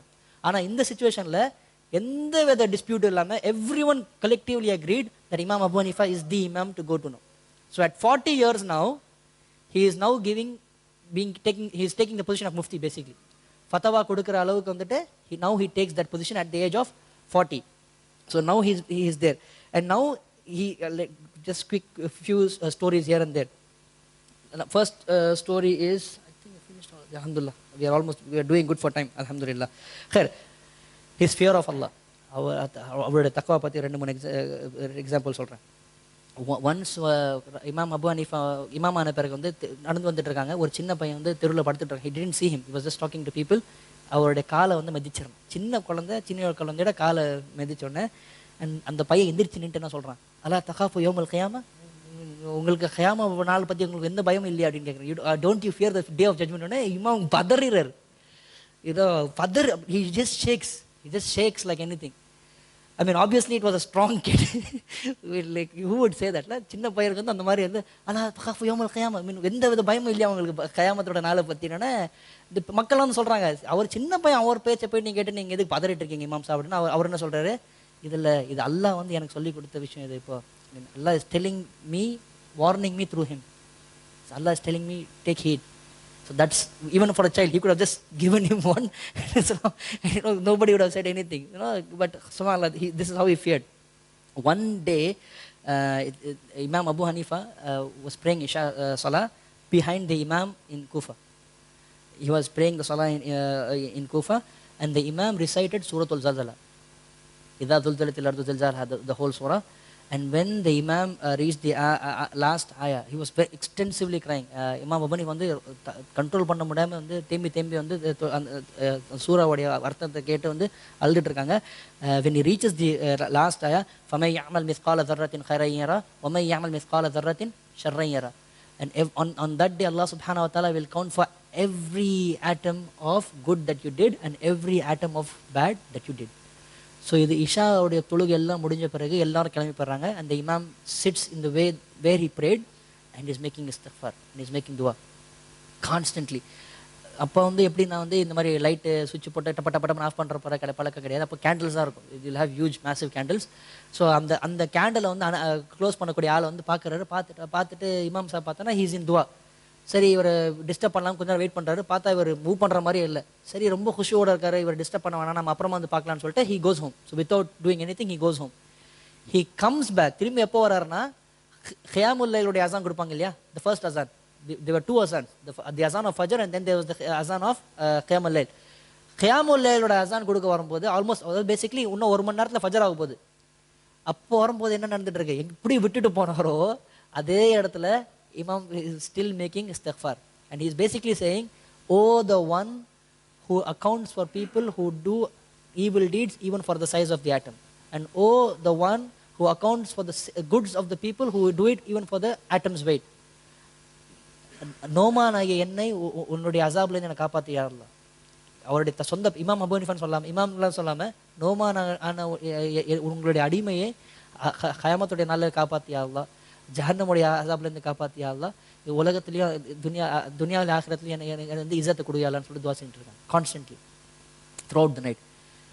அப்போ அதெல்லாம் then it understands someone is standing next to him. யாரோ பக்கத்தில் நிற்கிறாங்கன்னு தெரிஞ்சு திரும்பி பார்த்தோன்னே அந்த கேட்குறாரு, நீங்கள் வீட்டுக்கே போலியா நீங்கள் அப்படின்னு கேட்குறாரு. அவர் கேட்டோன்னே இல்லை என்னாச்சு அப்படின்னா, இப்போ நேரம் என்ன தெரியுமா உங்களுக்கு அப்படின்னா, இல்லை என்னாச்சு என்ன நேரம் அப்படின்னா, இன்னும் ஒரு நேரத்தில் ஃபஜர் வரப்போது, நான் ஹயாமுடைய அசான் கொடுக்க வந்திருக்கேன். எந்திரிச்சுன்னு என்ன சொல்கிறேன், முதல்ல வெளியில் யாருக்கிட்டையும் சொல்லாத இதை அப்படின்ற.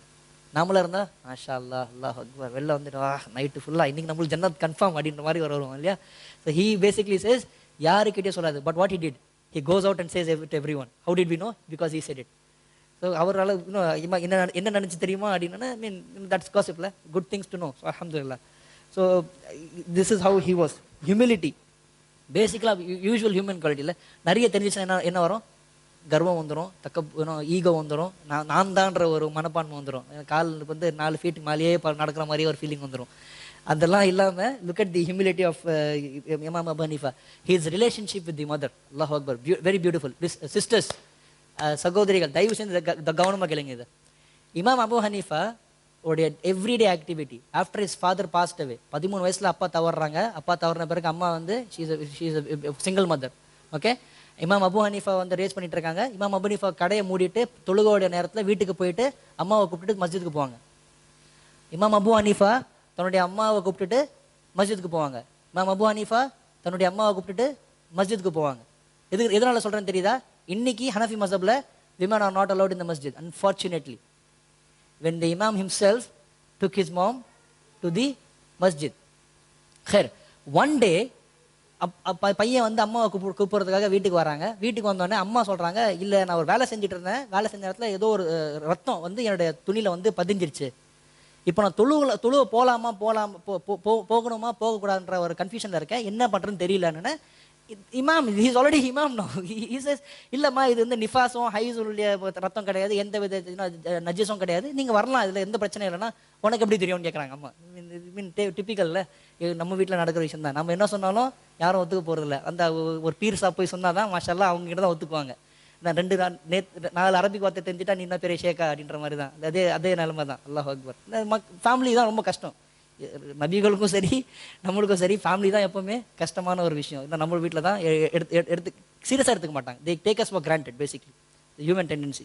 ஸோ அம்மா கேட்குறாங்க, உனக்கு எப்படி தெரியும் அப்படின்னா, நான் அதெல்லாம் நீ சொல்லனா நான் ஒத்துக்க முடியாது. நான் actually says a man, Umar ibn sir. Umar ibn Dharr ஒருத்தர் இருக்கார். He is a very famous speaker, very famous speaker. ஹஸ்ஸாசூன் அந்த நேரத்தில் அப்படின்னா very popular in terms of delivering speeches அந்த மாதிரி. ஓகே, ஸோ அவர் ஒருத்தர் இருக்காரு. நான் அவர்கிட்ட போய் கேட்டுட்டு வரேன்னு சொல்லிட்டு அம்மா the mother goes to the house of Umar ibn sir. Umar ibn Zar வீட்டுக்கு போயிட்டு கொஸ்டின் கேட்டோன்னா உமர் இப்னு ஸர் என்ன பண்ணுறாரு, சரி நீங்கள் இங்கே இருங்க, நான் கொஞ்சம் போய் இன்னொருத்தர்கிட்ட விசாரிச்சு வரேன்னு சொல்லிட்டு கிளம்பி யார் வீட்டுக்கு வராரு, அபு ஹனீஃபா வீட்டுக்கு வராரு. Abu ஹனீஃபாவோட student Umar ibn sir. சரியா, உமர் இப்னு ஸர் கிளம்பி அபு ஹனீஃபா வீட்டுக்கு வந்துட்டு, இமாம் சார் உங்கள் அம்மா எங்கள் வீட்டில் உட்காந்துட்டு இருக்காங்க, இந்த கொஸ்டின் கேட்குறேன், என்ன பதில் எனக்கு தெரியல சொல்லுங்க அப்படின்னோட அவர் ஆமான்னு சொல்லுங்க, ஆனால் நான் சொன்னேன்னு சொல்லாதீங்கன்னு சொல்லிட்டு சொல்லி அனுப்புகிறாங்க. அவர் போயிட்டு நான் ரொம்ப யோசிச்சுட்டு இது ஷூரெல்லாம் செஞ்சுட்டு வந்திருக்கேன், நீங்கள் போகலாம், ஒன்றும் பிரச்சனை இல்லைன்றாங்க. சரியா, so he was such humble in terms of talking to people. அல்லாஹு அக்பர். So this is amazing quality. இல்லை மீன் இந்த மாதிரி இல்லை. இன்னொரு இடத்துல he was giving, look at this, இன்னொரு இடத்துல மஸ்ஜித் கூஃபால he is giving a dars. our student or halakha he is giving a big dars, and then someone says akhtal, Imam Abu Hanifa says, Imam Abu Hanifa சொல்றாங்க, akhtal Hasan தவறு செய்து விட்டார். எந்த ஹசன் அல் பஸ்ரி. இது சொன்ன உடனே ஒரு ஆள் எந்திரிச்சு நின்று என்ன பண்றாரு, யப்ன ஜானியா, the son of a adulteress, the son of adulteress அப்படின்றாங்க. ரொம்ப தமிழ்ல சொன்னா you can translate, it's very vulgar word. யப்ன ஜானியா, இமாம் நீ யாருன்னு நினைச்சுக்கிட்டு நீ ஹசன் அல் பஸ்ரி தப்பு செஞ்சாரு பேசிட்டு இருக்க, உனக்கு என்ன தகுதி இருக்குன்னு கேட்டுட்டு he just goes on, and the imam is just இப்படிதான் உட்காந்துட்டு இருக்காரு, தலையில கை வச்சுக்கிட்டு he just quiet, ஒரு வார்த்தையும் பேசல. அவர் திட்டிட்டு கிளம்பி போயிடுறாரு. ஸ்டூடெண்ட்ஸ் எல்லாரும் இப்போ வெயிட் பண்ணிருக்காங்க, என்னடா இவர் என்ன பேச போறான்னு சொல்லிட்டு. என்ன இப்போ எப்படி என்ன இந்த மாதிரி ஆயிடுச்சு, he didn't say anything என்ற எல்லாருக்கும் பார்த்துட்டு இருக்காங்க. He puts his head up and says, Agdal Hasan கவுலுன் இப்ன் மசூத்னு சொல்லிட்டு ஆரம்பிக்கிறார். He says, continues the sentence. Hasan தவறு செஞ்சார், ஆனால் அவருடைய டீச்சர் இப்ன் மசூத் இப்படி சொன்னார். he didn't, Ibn Hassan al-Basri ஒழுங்கா Ibn Masud சொன்னதை அண்டர்ஸ்டாண்ட் பண்ணலன்னு சொல்லிட்டு, so Ibn Masud is the teacher, Hassan al-Basri is the student. சரியா? ஸ்டூடெண்ட் தப்பு செஞ்சாருன்னு சொல்லி முடிக்கிறதுக்குள்ள இவர் பேச ஆரம்பிச்சிட்டாரு. சென்டென்ஸே கம்ப்ளீட் பண்ண விடல. சென்டென்ஸ் என்ன? ஸ்டூடெண்ட்ஸ் தப்பு செஞ்சாரு, ஆனால் டீச்சர் இப்படி சொல்லியிருக்காரு அப்படின்னு சொல்லிட்டு, தட் இஸ் அ சென்டென்ஸ். அது சொல்ல விடாம இந்த மனுஷன் பேசணும்னா, but he look at the humility of this man.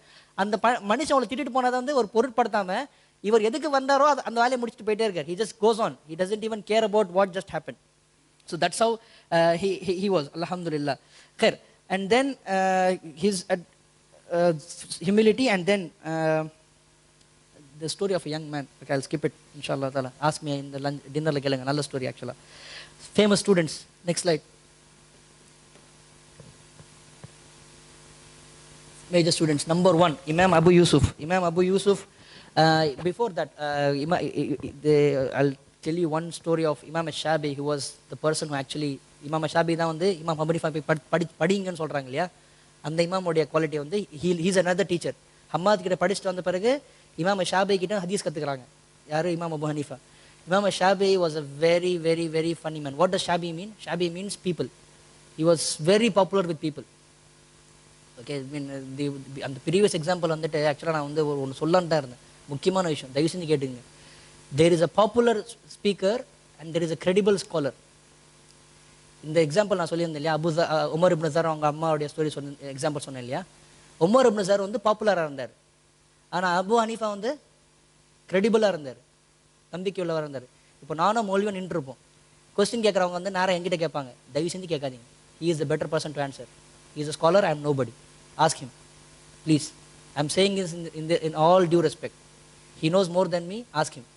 If he asks me, that's a different story. அவர் கேட்டாலும் அது வேற விஷயம். ஆனால் எங்கிட்ட தயவு செஞ்சு கேட்காதீங்க. Because I may talk nice, but I have no knowledge.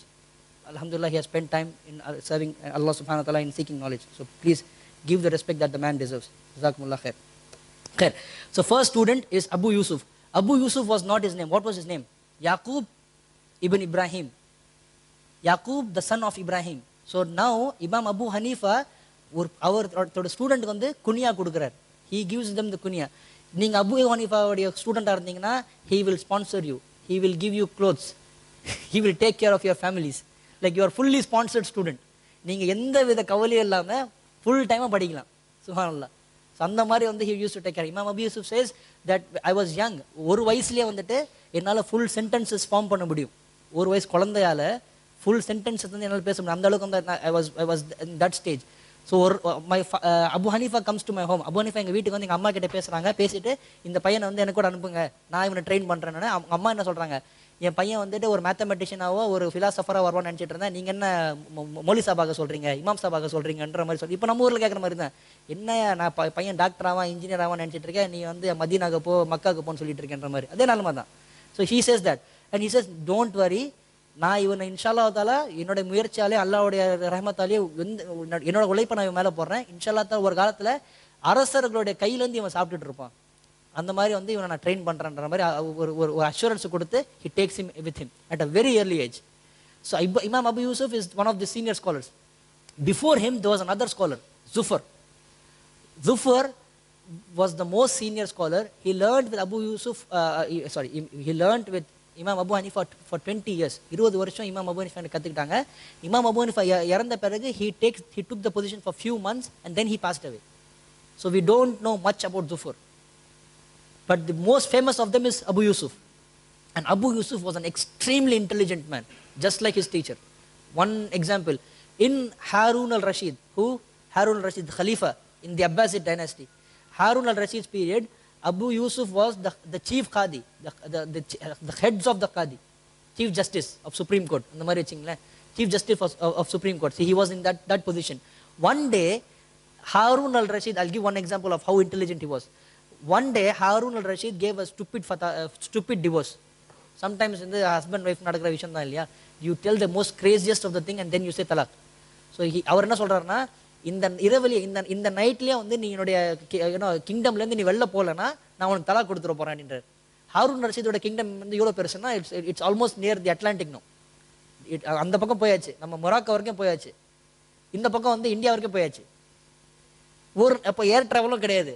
சான்ஸே இல்லை. ஐ மீன் there is no way that she can travel out and she has to give talaq.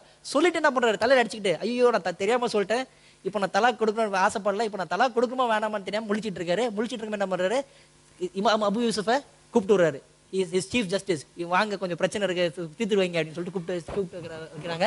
இமாம் அபு யூசுப் வந்துட்டு என்ன நடந்துச்சுன்னா, he says again, என்ன சொன்னீங்க திரும்பி சொல்லுங்க. இதே நாள்ல இதே இரவுல வந்துட்டு நீ என்னுடைய கிங்டம் என்னோட அரசு என்னோட அரசாட்சியிலேருந்து, அரசாட்சி இஸ் பெட்டர் வேர்ட், என்னோட இதே இரவுல வந்து என்னோட அரசாட்சியிலேருந்து நீ வெளில போகலன்னா நான் உனக்கு தலாக் கொடுத்துருவேன். அப்போ என்ன சொல்றாங்க தெரியுமா, சரி எதிர்க்க இருக்கிற மஸ்ஜித்ல போய் அவங்களை இன்னைக்கு நைட்டு படுக்க சொல்லுங்க, ஏன்னா அது அவங்க அரசாட்சியில் வராதுன்றாங்க. Because the masjid is the house of Allah சுப்ஹானஹு வ தஆலா. The point is, she says, if you don't go out of my kingdom tonight, I will divorce you. Then Abu Yusuf says, go ask her to go and sleep in the masjid because it is not part of your kingdom. That's how smart he was. Subhanallah. That is one. Then another famous of his students is Muhammad ibn Hassan al-Shaybani. This is the most prominent of his students. Abu Yusuf went to Imam Malik and studied from him. Abu Yusuf went to Imam Malik and studied from him. And then the second, we have mixed it up. Muhammad ibn Hassan al-Shaybani, he basically was the one who actually established the Hanafi school of thought. அவர் வந்து ஒரு 6 புத்தகம் எழுதுறாங்க. I don't want to go into the names. All of them collectively are called Al-Kafi. 6 புத்தகம் எழுதுறாங்க, 6 major books. All of the 6 books together are called Al-Kafi.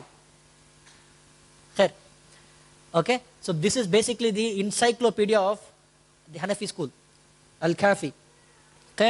And then he also wrote Al-Haruniyat, Al-Riqiyat.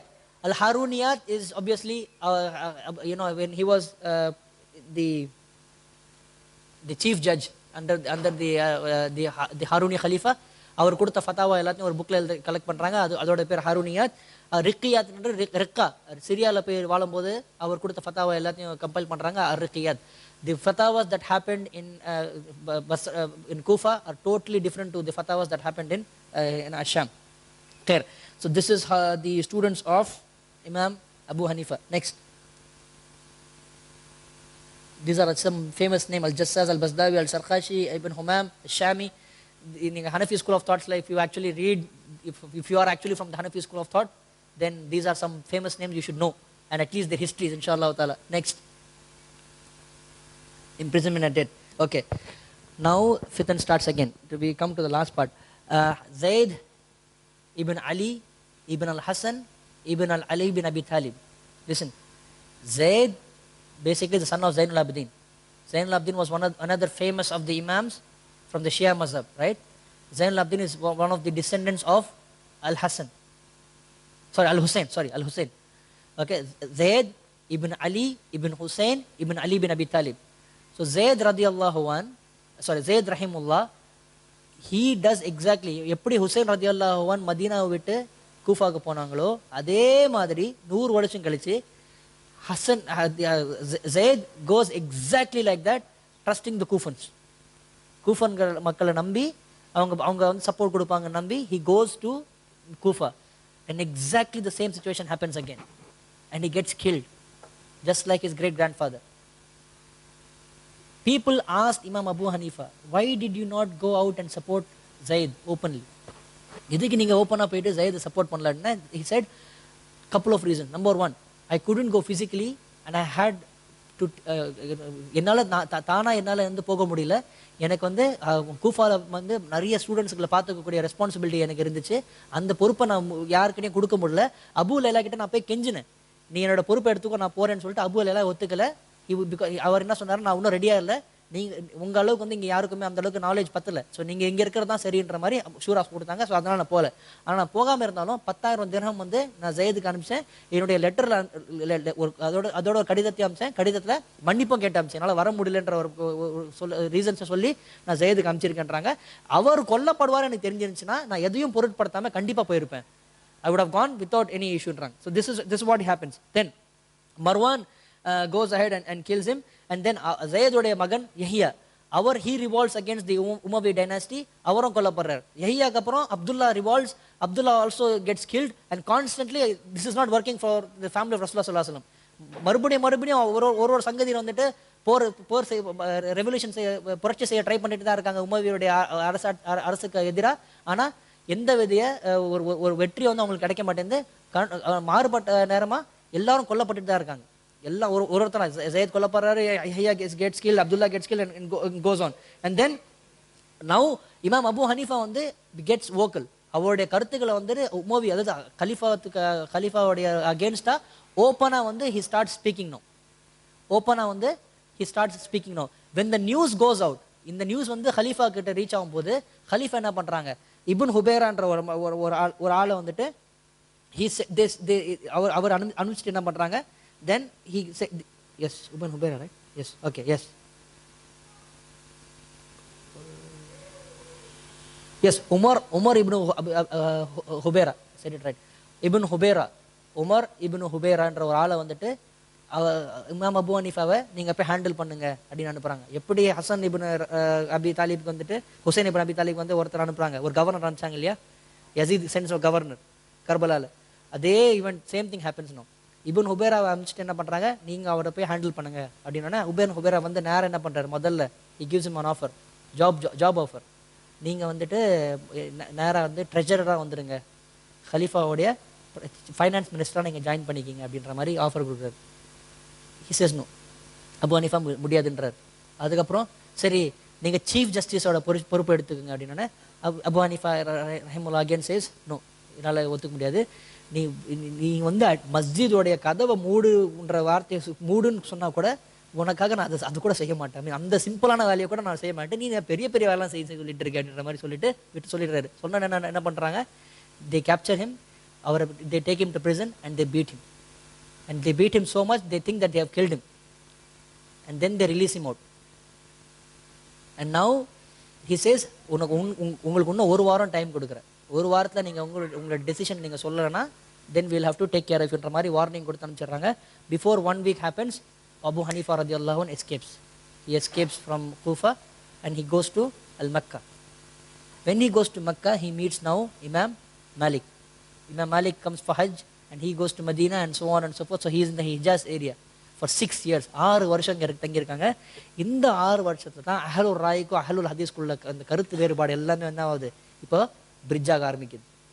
இத்தனை வருஷம் என்ன நினைச்சிட்டு இருக்காங்க, அஹ்லுல் ஹதீத் இவங்க வந்து ஹதீத்தை வந்து இன்கார் சுன்னா, they are completely against sunnah. So ஹதீத்தோடைய அந்த அண்டர்ஸ்டாண்டிங் உங்களுக்கு கிடையாது. இவங்க ஹதீஸை வந்துட்டு தூக்கி போடுறவங்க. அவங்க எப்படி ஒரு ரூமர் இங்கே இருந்துச்சுன்னா 100 ஹதீஸ் அவங்க கேட்டாங்கன்னா ஒரு ஹதீஸ் தான் அவங்க எடுத்துப்பாங்க, 99 ஹதீஸ் வந்துட்டு துச்சமாக தூக்கி போட்டுருவாங்க. அந்த மாதிரி வந்து ஒரு தவறான ஒரு கருத்து இருந்துச்சு. இப்போ அந்த தவறான கருத்து வந்து பிரிட்ஜாக ஆரம்பிச்சிடுச்சு. இப்போ இந்த 6 வருஷம் இருக்காங்க. 6 வருஷத்து என்ன முக்கியமான ஈவெண்ட் என்ன நடக்குதுன்னா, Umayyad dynasty has fallen completely. Abbasids have revolted, Umayyads have completely fallen, and the first Khalifa was Abul Abbas as-Saffa. Abul Abbas as-Saffa. Saffa means bloodthirsty, ratta veriyan. Innana and the manisha வந்து that first Khalifa was, he hated the Umayyads. Umayyad rulers எல்லாத்தையும் வந்து he's done terrible things. If you go and read his history, it's just he's mutilated dead bodies. இறந்து போனவங்களை வந்துட்டு வெட்டி பீஸாகலாம் ஆக்கியிருக்கிறார். அந்த மாதிரி வந்து ஒரு வெறி பிடிச்ச ஒரு மனுஷன். பட் அந்த கோவம் வந்து ஜஸ்ட் உமையஸ் மேலே மட்டும்தான் இருந்துச்சு. But he himself was a nice guy. அந்த கோவம் எல்லாமே வந்து அவங்க மேலே தான் இருந்துச்சு. அது அவங்க செஞ்ச கொடுமையாலேயோ பகையாலோ என்ன அல்லாஹ்வாலம். But he was a very nice person and he lived for some years. அவருடைய கிலாஃபால 5 வருஷம் இருக்காங்க.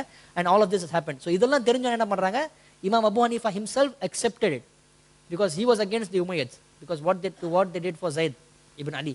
So அதெல்லாம் நினைச்சிட்டு என்ன பண்றாங்க, now he comes back. இப்போ வந்துட்டு அபுல் அப்பாஸ் அஸ்-சஃபா வந்து அவர் வந்து எல்லா ஸ்காலர்ஸும் எல்லா உலமாக்க கூஃபால எல்லாரையும் கூப்பிட்டு வச்சுட்டு he is giving a talk. He is basically saying, உலமா மக்களே, இன்னையோட வந்து உங்க மேல செலுத்தப்பட்ட எல்லா அநியாயங்களும் இன்னையோட முடிஞ்சிச்சு, எல்லாமே நீங்க இனிமேல் ஃப்ரீ ஆயிட்டீங்க. நீங்க நினைச்சபடியே வந்து நீங்க வந்து என்னுடைய அரசாட்சியில ஓப்பனா நீங்க தாவா கொடுக்கலாம், உங்களுடைய ஒப்பீனியன்ஸை சொல்லலாம், எந்த பிரச்சனைன்ற. he was just telling them good things like no problem, everything is fine என்ற மாதிரி. அண்ட் யாருமே வந்து பதில் பேசுறது ரெடி இல்லை. எல்லாரும் திரும்பி யாரை பார்க்குறாங்க, இமாம் அபு ஹனீஃபா பார்க்குறாங்க. ஏன்னா இவர் தான் வந்து பேசக்கூடிய மனுஷன். சரியா, இவர் என்ன சொல்றாரோ அதை பற்றி தான் இவர் அக்செப்ட் பண்ணணுமா அக்செப்ட் பண்ண அவர் டிசைட் பண்ற மாதிரி எல்லாரும் அவரே பார்க்குறாங்க. அவர் என்ன சொல்றாங்க, he starts off saying alhamdulillah, Allah subhanahu wa ta'ala வந்து உங்களுக்கு வெற்றியை கொடுத்தான், யார் வந்து தவறு செஞ்சிருக்காங்களோ அவங்க அகேன்ஸ்டா நல்லதை கொண்டு வந்திருக்கான்.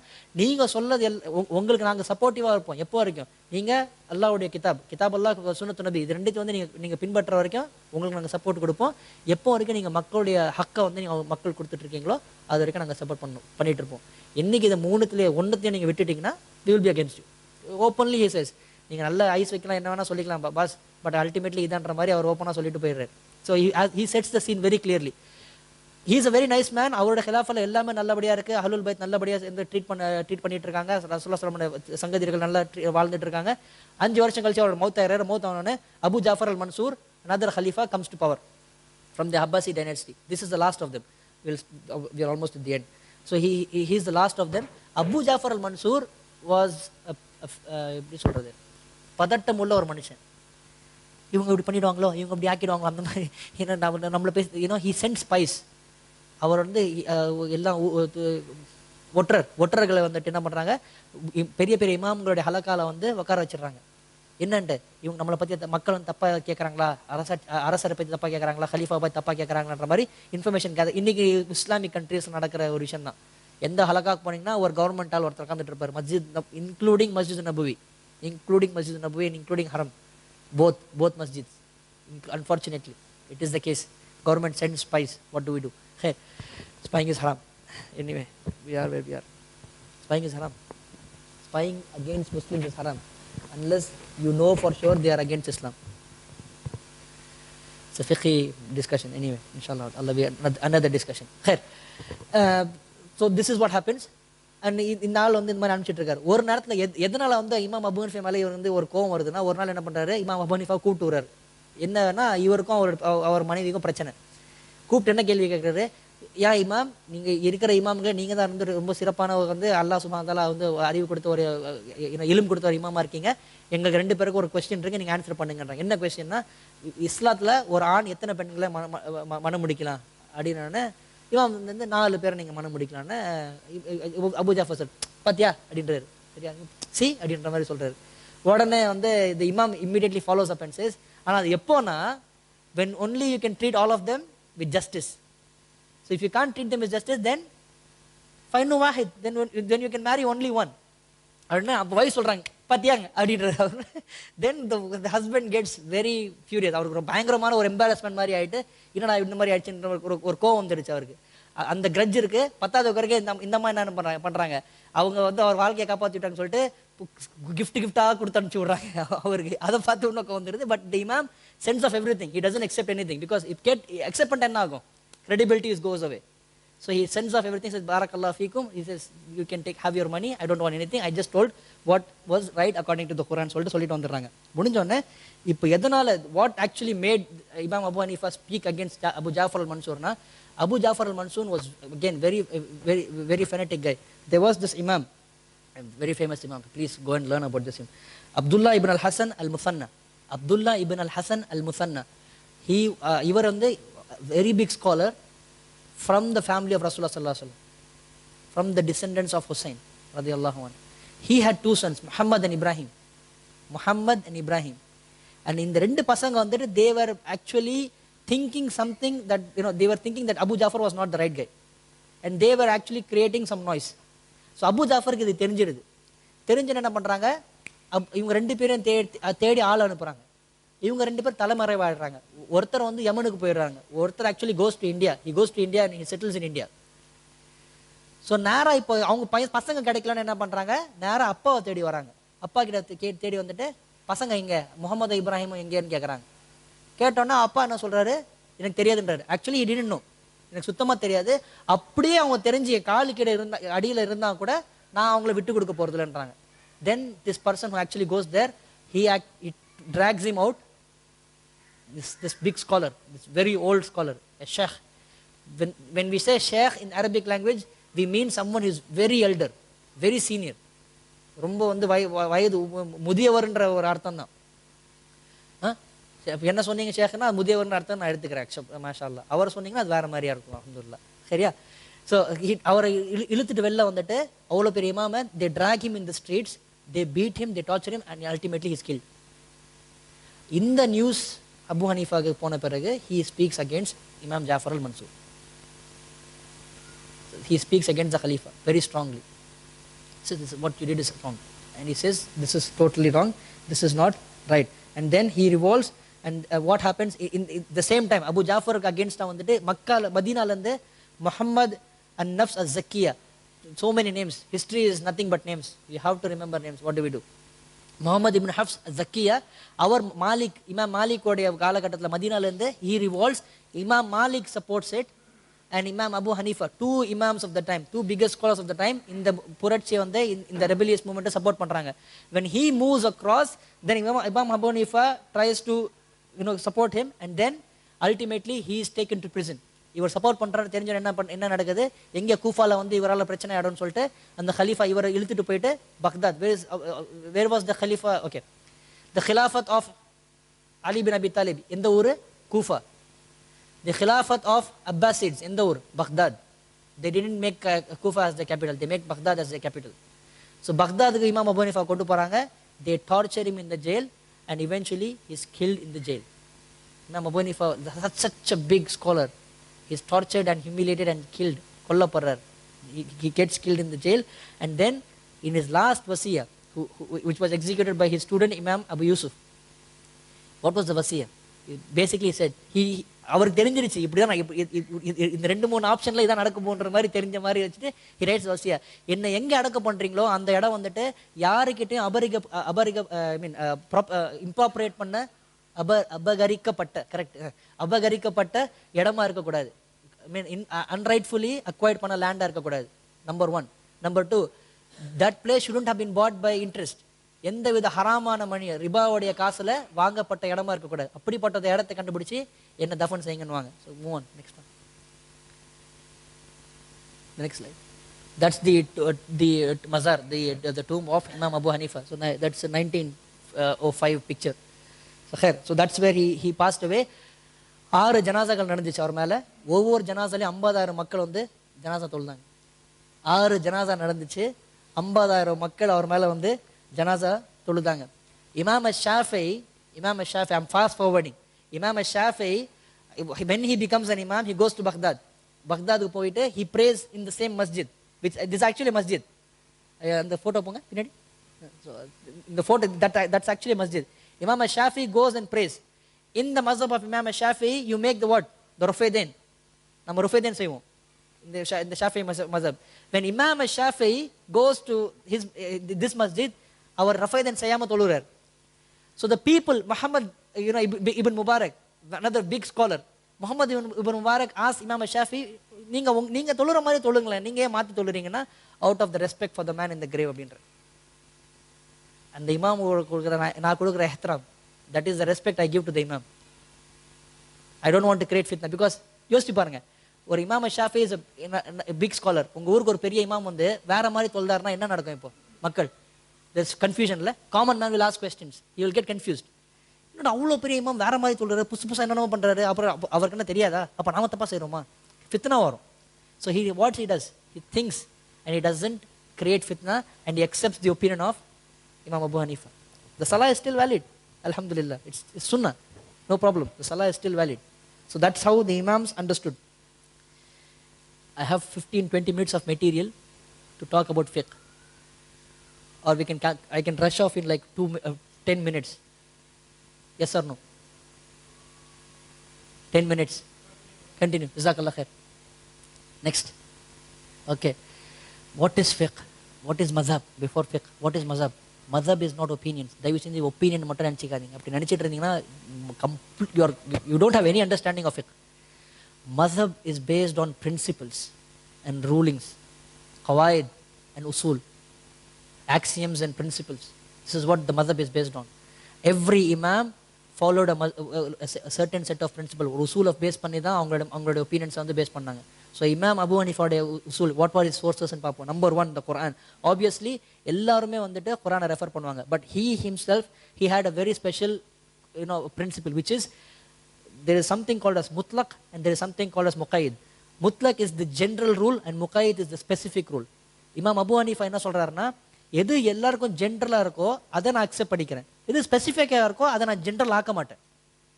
Specific is only specific. In that சிச்சுவேஷனில் மட்டும்தான் அதை அப்ளை பண்ண முடியும். அது தூக்கிட்டு வந்து நான் ஜென்ரல் ரூலாக ஆக்க மாட்டேன். For example, praying over janaza in ghaib. Praying over janaza in ghaib. Okay, I'll give another example. He believed, Imam Abu Hanifa believed, in his opinion, non-believers can come to Makkah and Medina. Although all the other scholars disagreed, Imam Abu Hanifa believed non-Muslims, Islam அல்லாத மக்கள் மக்காவுக்கும் மதீனாவுக்கும் வரலாம்னாங்க. எதனால? Because Allah subhanahu wa ta'ala, when he mentioned in al mushrikun al najas, the mushrikun are impure, he mentioned the worship that they were doing, not the people themselves, because Allah subhanahu wa ta'ala created them also. So and the statement was mentioned only for people. Quraysh மக்கள் எப்போ வந்து அவங்களுடைய சிலைகள்லாம் வச்சு வணங்கிட்டு இருந்தாங்களோ அவங்கள தான் refer பண்ணிச்சு, but not them themselves. So அதே மக்கள் ஊருக்கு வராங்க, அதே மக்காவுக்கும் மதீனாவுக்கும் வராங்க, அவங்களுடைய சிலைகளையோ வழிபாடுகளையும் கொண்டு வராமல் நார்மலாக வராங்கன்னா they can come. That was his opinion. So that is how he saw things. Number 2, Sunnah, Hadith itself. He gave very, very, very important to authenticity. முதல்ல சொன்ன மாதிரி ஸ்லைட்டாக எந்த ஒரு டவுட்டும் இருக்குது, அதாவது அஷூரன்ஸ் இல்லை, கிளாரிட்டி இல்லை, அண்ட் மல்டிபிள் சோர்சஸ் இல்லை, முத்தவாத்திரா இல்லைன்னா அவர் அக்செப்ட் பண்ண மாட்டார். He won't accept it. He will rather reject it. He will rather ignore it, not accept it. So that was one. And then Ibn Taymiyyah, rahimahullah, he actually wrote a book about this. So our scholar, which, the Athari of Fiqh, which I follow personally, he says, Ibn Taymiyyah says, Imam Abu Hanifa சஹீன்னு சொல்ல பல ஹதீத்துகள் அவருக்கு வந்த நேரத்தில் சஹியாக தான் இருந்துச்சு. ஆனால் அவருக்கு அப்புறம், அவர் காலத்துக்கு அப்புறம் நிறைய மக்கள் இஸ்னத் இறங்கும் போது அதில் ஜயீஃபாக ஆரம்பிச்சிடுச்சு. So when he said it, it was sahih and he made a ruling based on that.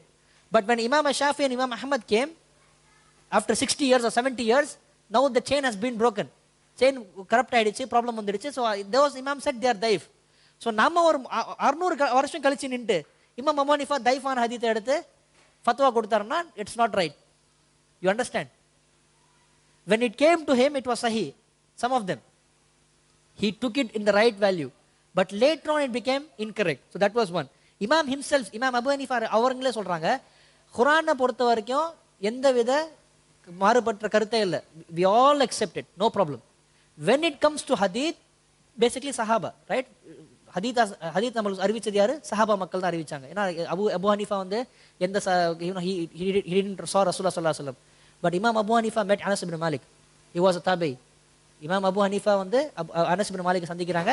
He was a tabi. He also met the other two Sahaba also. Ata ibn I'll give you the names in the chart இருக்கு inshallah. Khair. So this is that's one. அப்புறம் என்ன சொல்றாங்க இமாம் Abu Hanifa? சஹாபாக்கள் பற்றி concern பண்ண போதா we have option to choose who we want to listen. சஹாபாவை பொறுத்த வரைக்கும் நாம சூஸ் பண்ணலாம் யாருக்கிட்ட லிசன் பண்ணோம். ஏன்னா I would prefer to listen to Ali, Abu Musa al Ashari and ibn Masood. இவங்க 3 பேருடைய ஒப்பீனியனை நான் வந்து மற்ற சஹாபாக்களோட கம்பேர் பண்ண சொல்ல அதிகமாக எடுத்துக்குவேன். ஏன்னா இவங்க கூஃபால வாழ்ந்தாங்க, கூஃபா மக்களுடைய பிரச்சனைகள் இவங்களுக்கு தெரியும், இந்த கலாச்சாரம் உங்களுக்கு புரியும், இந்த சிச்சுவேஷன் உங்களுக்கு தெரியும். இதை பேஸ் பண்ணி அவங்க ஃபத்வா கொடுத்தாங்க. ஸோ இவங்க ஃபத்வாவை தான் நான் வந்து ரொம்ப சீரியஸாக எடுத்துக்குவேன். மற்ற ஃபத்வாவை I will consider it, but I will not give more preference to it. Very true. சஹாபா அல்லாத மக்கள் தவிர தாபையினுடைய ஜென்ரேஷன் யாரா இருந்தாலும் அவங்களும் மக்கள், நாங்களும் மக்கள். தே ஆர் ஆல்சோ ரிஜால், குல்லுன் ரிஜால் ஃபஃபி ரிஜால். அவங்களும் மனுஷங்க தான், நாங்களும் மனுஷங்க. பேசிக்லி சேயிங் அவங்களும் தப்பு செய்யலாம், நாங்களும் தப்பு செய்யலாம். நாங்கள் சொல்கிறது சரியாக இருந்தால் எடுத்துக்கோங்க, அவங்க சொல்கிறது சரியாக இருந்தால் எடுத்துக்கங்கிற மாதிரி சொல்கிறாங்க. That is number 2. தென் அவர் சொன்ன வாஸ் இட் கிரெடிபிள்? ஹதீத் அறிவிக்கிறதுல அபு ஹனீஃபா கிரெடிபிளா? I'll actually cover that in a separate section. Khair, I'll come to that. Remind me inshallah. Then third thing is fatawas of the companion. We mentioned that. Next one. Ijma we all know. எல்லா உம்மாவும் சேர்ந்து எல்லா scholars ஒத்து மொத்தமாக அந்த எதை agri பண்ணாங்களோ he also accepted the same thing. He had no problem with the ijma of the scholars. Next, qiyas, analogy, where you act. என்ன analogy என்னன்னா, ரசூலுல்லாஹி ஸல்லல்லாஹு அலைஹி வஸல்லமோட ஒரு சிச்சுவேஷன் நடந்திருக்கும். அந்த சிச்சுவேஷன்லேருந்து வரக்கூடிய லெசன்ஸ் எடுத்துகிட்டு வந்து you will apply it in a present day world. So you will try to match குரானும் ஹதீஸ்லையும் இருக்கிற விஷயங்கள் வந்துட்டு சுன்னால இருக்கிற விஷயத்தை எது க்ளோசஸ்ட்டாக அந்த சுச்சுவேஷனுக்கு மேட்ச் ஆகுதோ அதோட இல்லாவை எடுத்துகிட்டு வந்து you will come and match it in the real world. That's கியாஸ். Then the sixth one, istihsan. Istihsan is juristic preference. So usul al-fiqh is principles of fiqh. You have many rules and axioms there. There's maqasid al-sharia and all of that. Usul al-fiqh la vandute what the imam is saying is, the imam, the mujtahid, the one who makes the ijtihad, he can choose which rule he wants to prefer over the other. Imam al-Shafi'i totally rejected ihtisan. He said, no, you can't do it. You can only apply that which is relevant. You can't use your reasoning and pick one over the other. So that's how he, because remember, நான் சொன்னேன் இல்லையா குஃபாவோட மக்கள் எப்படி இருந்தாங்க. He had to apply the logic. I'll give you a good example of one of his debates, one of his famous debates. He was still a young boy in the store. ஒரு ரோமர் ஆள் வந்து, ஒரு பேகன் ஆள் வந்துட்டு அந்த இடத்துக்கு வராங்க, மார்க்கெட் பிளேஸ்க்கு வந்துட்டு. He asked 3 questions. He says, where is Allah? Sorry, first question is, அல்லாஹ்க்கு முன்னாடி என்ன இருந்துச்சு? சரியா? இப்போ அல்லாஹ் எந்த பக்கம் இப்போ பார்த்துட்டு இருக்காரு? Where Allah subhanahu wa ta'ala is seeing now. And மூணாவது question is, what is Allah doing right now? So first question is what? What was before Allah? Then the second question is, what Allah subhanahu wa ta'ala, which direction Allah subhanahu wa ta'ala is facing. And third question is, what Allah is doing right now. Very difficult questions. ஒரு பேகனால் வந்து இந்த challenge மாதிரி வந்து market place கேட்டுட்டு இருக்காரு. எல்லாருமே தலையை சொரிஞ்சிக்கிட்டு சண்டை போட்டு அந்த மாதிரி நடந்துட்டு இருக்கு. இமாம் அபூ ஹனீஃபா கடை வேலையை பார்த்துக்கிட்டே கேட்டுகிட்டே இருக்காரு. இப்படி பார்த்துட்டு என்ன பண்றாங்க அந்த மாதிரி பார்த்துட்டு இருக்காரு. எல்லாம் முடிஞ்சு இவங்கெல்லாம் போன உடனே இவர் is still very young. He still 10 years old at the time. He is not even imam. 10 years old. He goes to the man and he says, okay, what is the first question?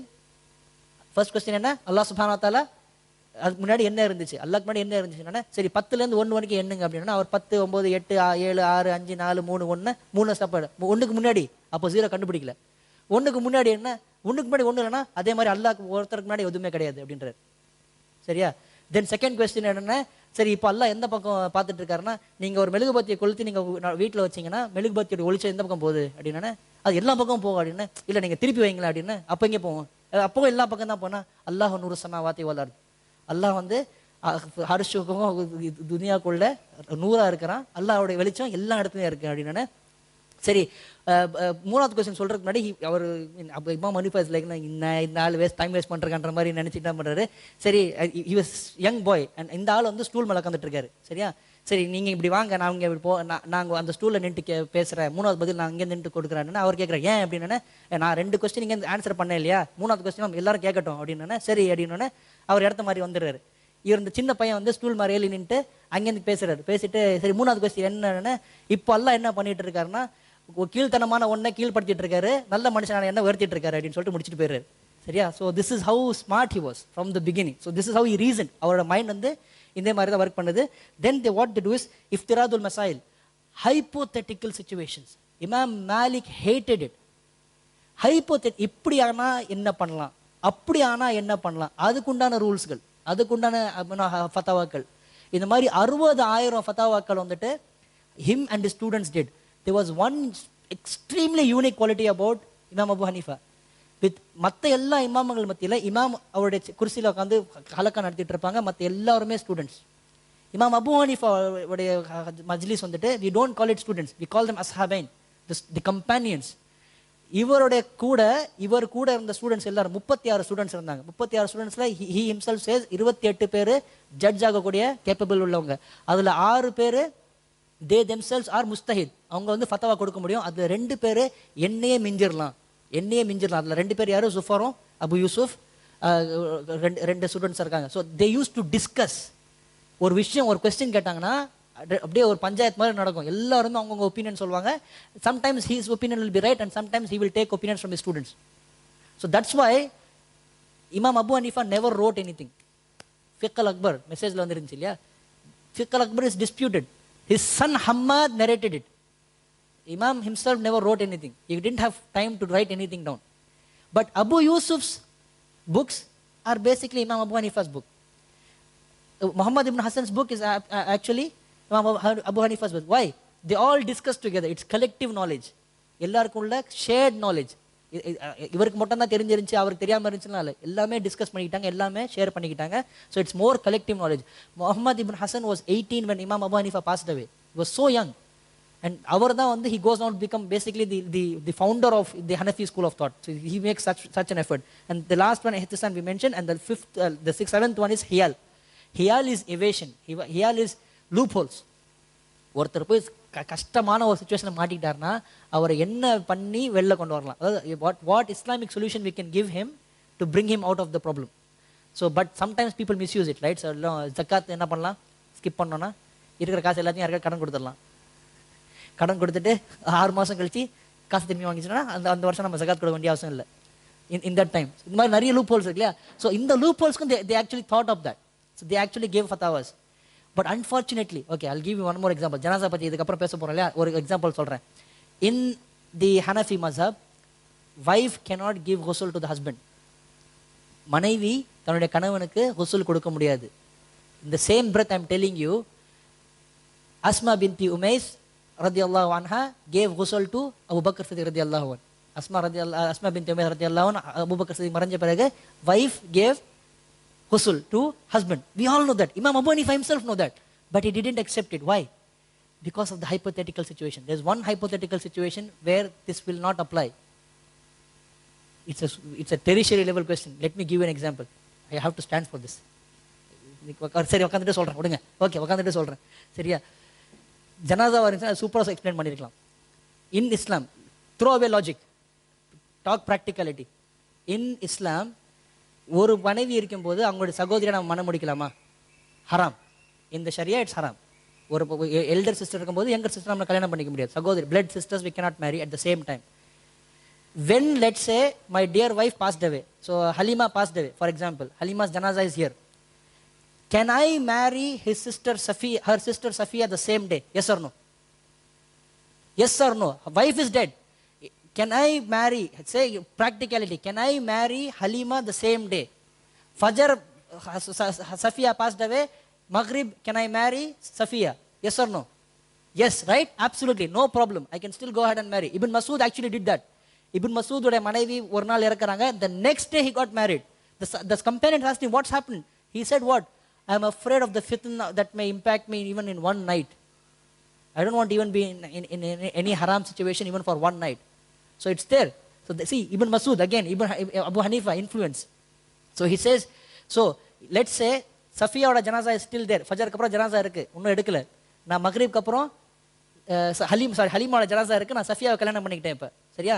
Is she ஹலால் R ஹராம்? No, ஹராம். Can I give ghusl to her? No. They said no. It's a very hypothetical situation, but is it impossible or not? Possible. Allahu alam. Sallallahu ala Muhammad wa ala alihi wa sahbihi wa sallam tasliman kaseera. Jazakumullah khair. Assalamu alaikum wa rahmatullahi wa barakatuh. Inshallah taala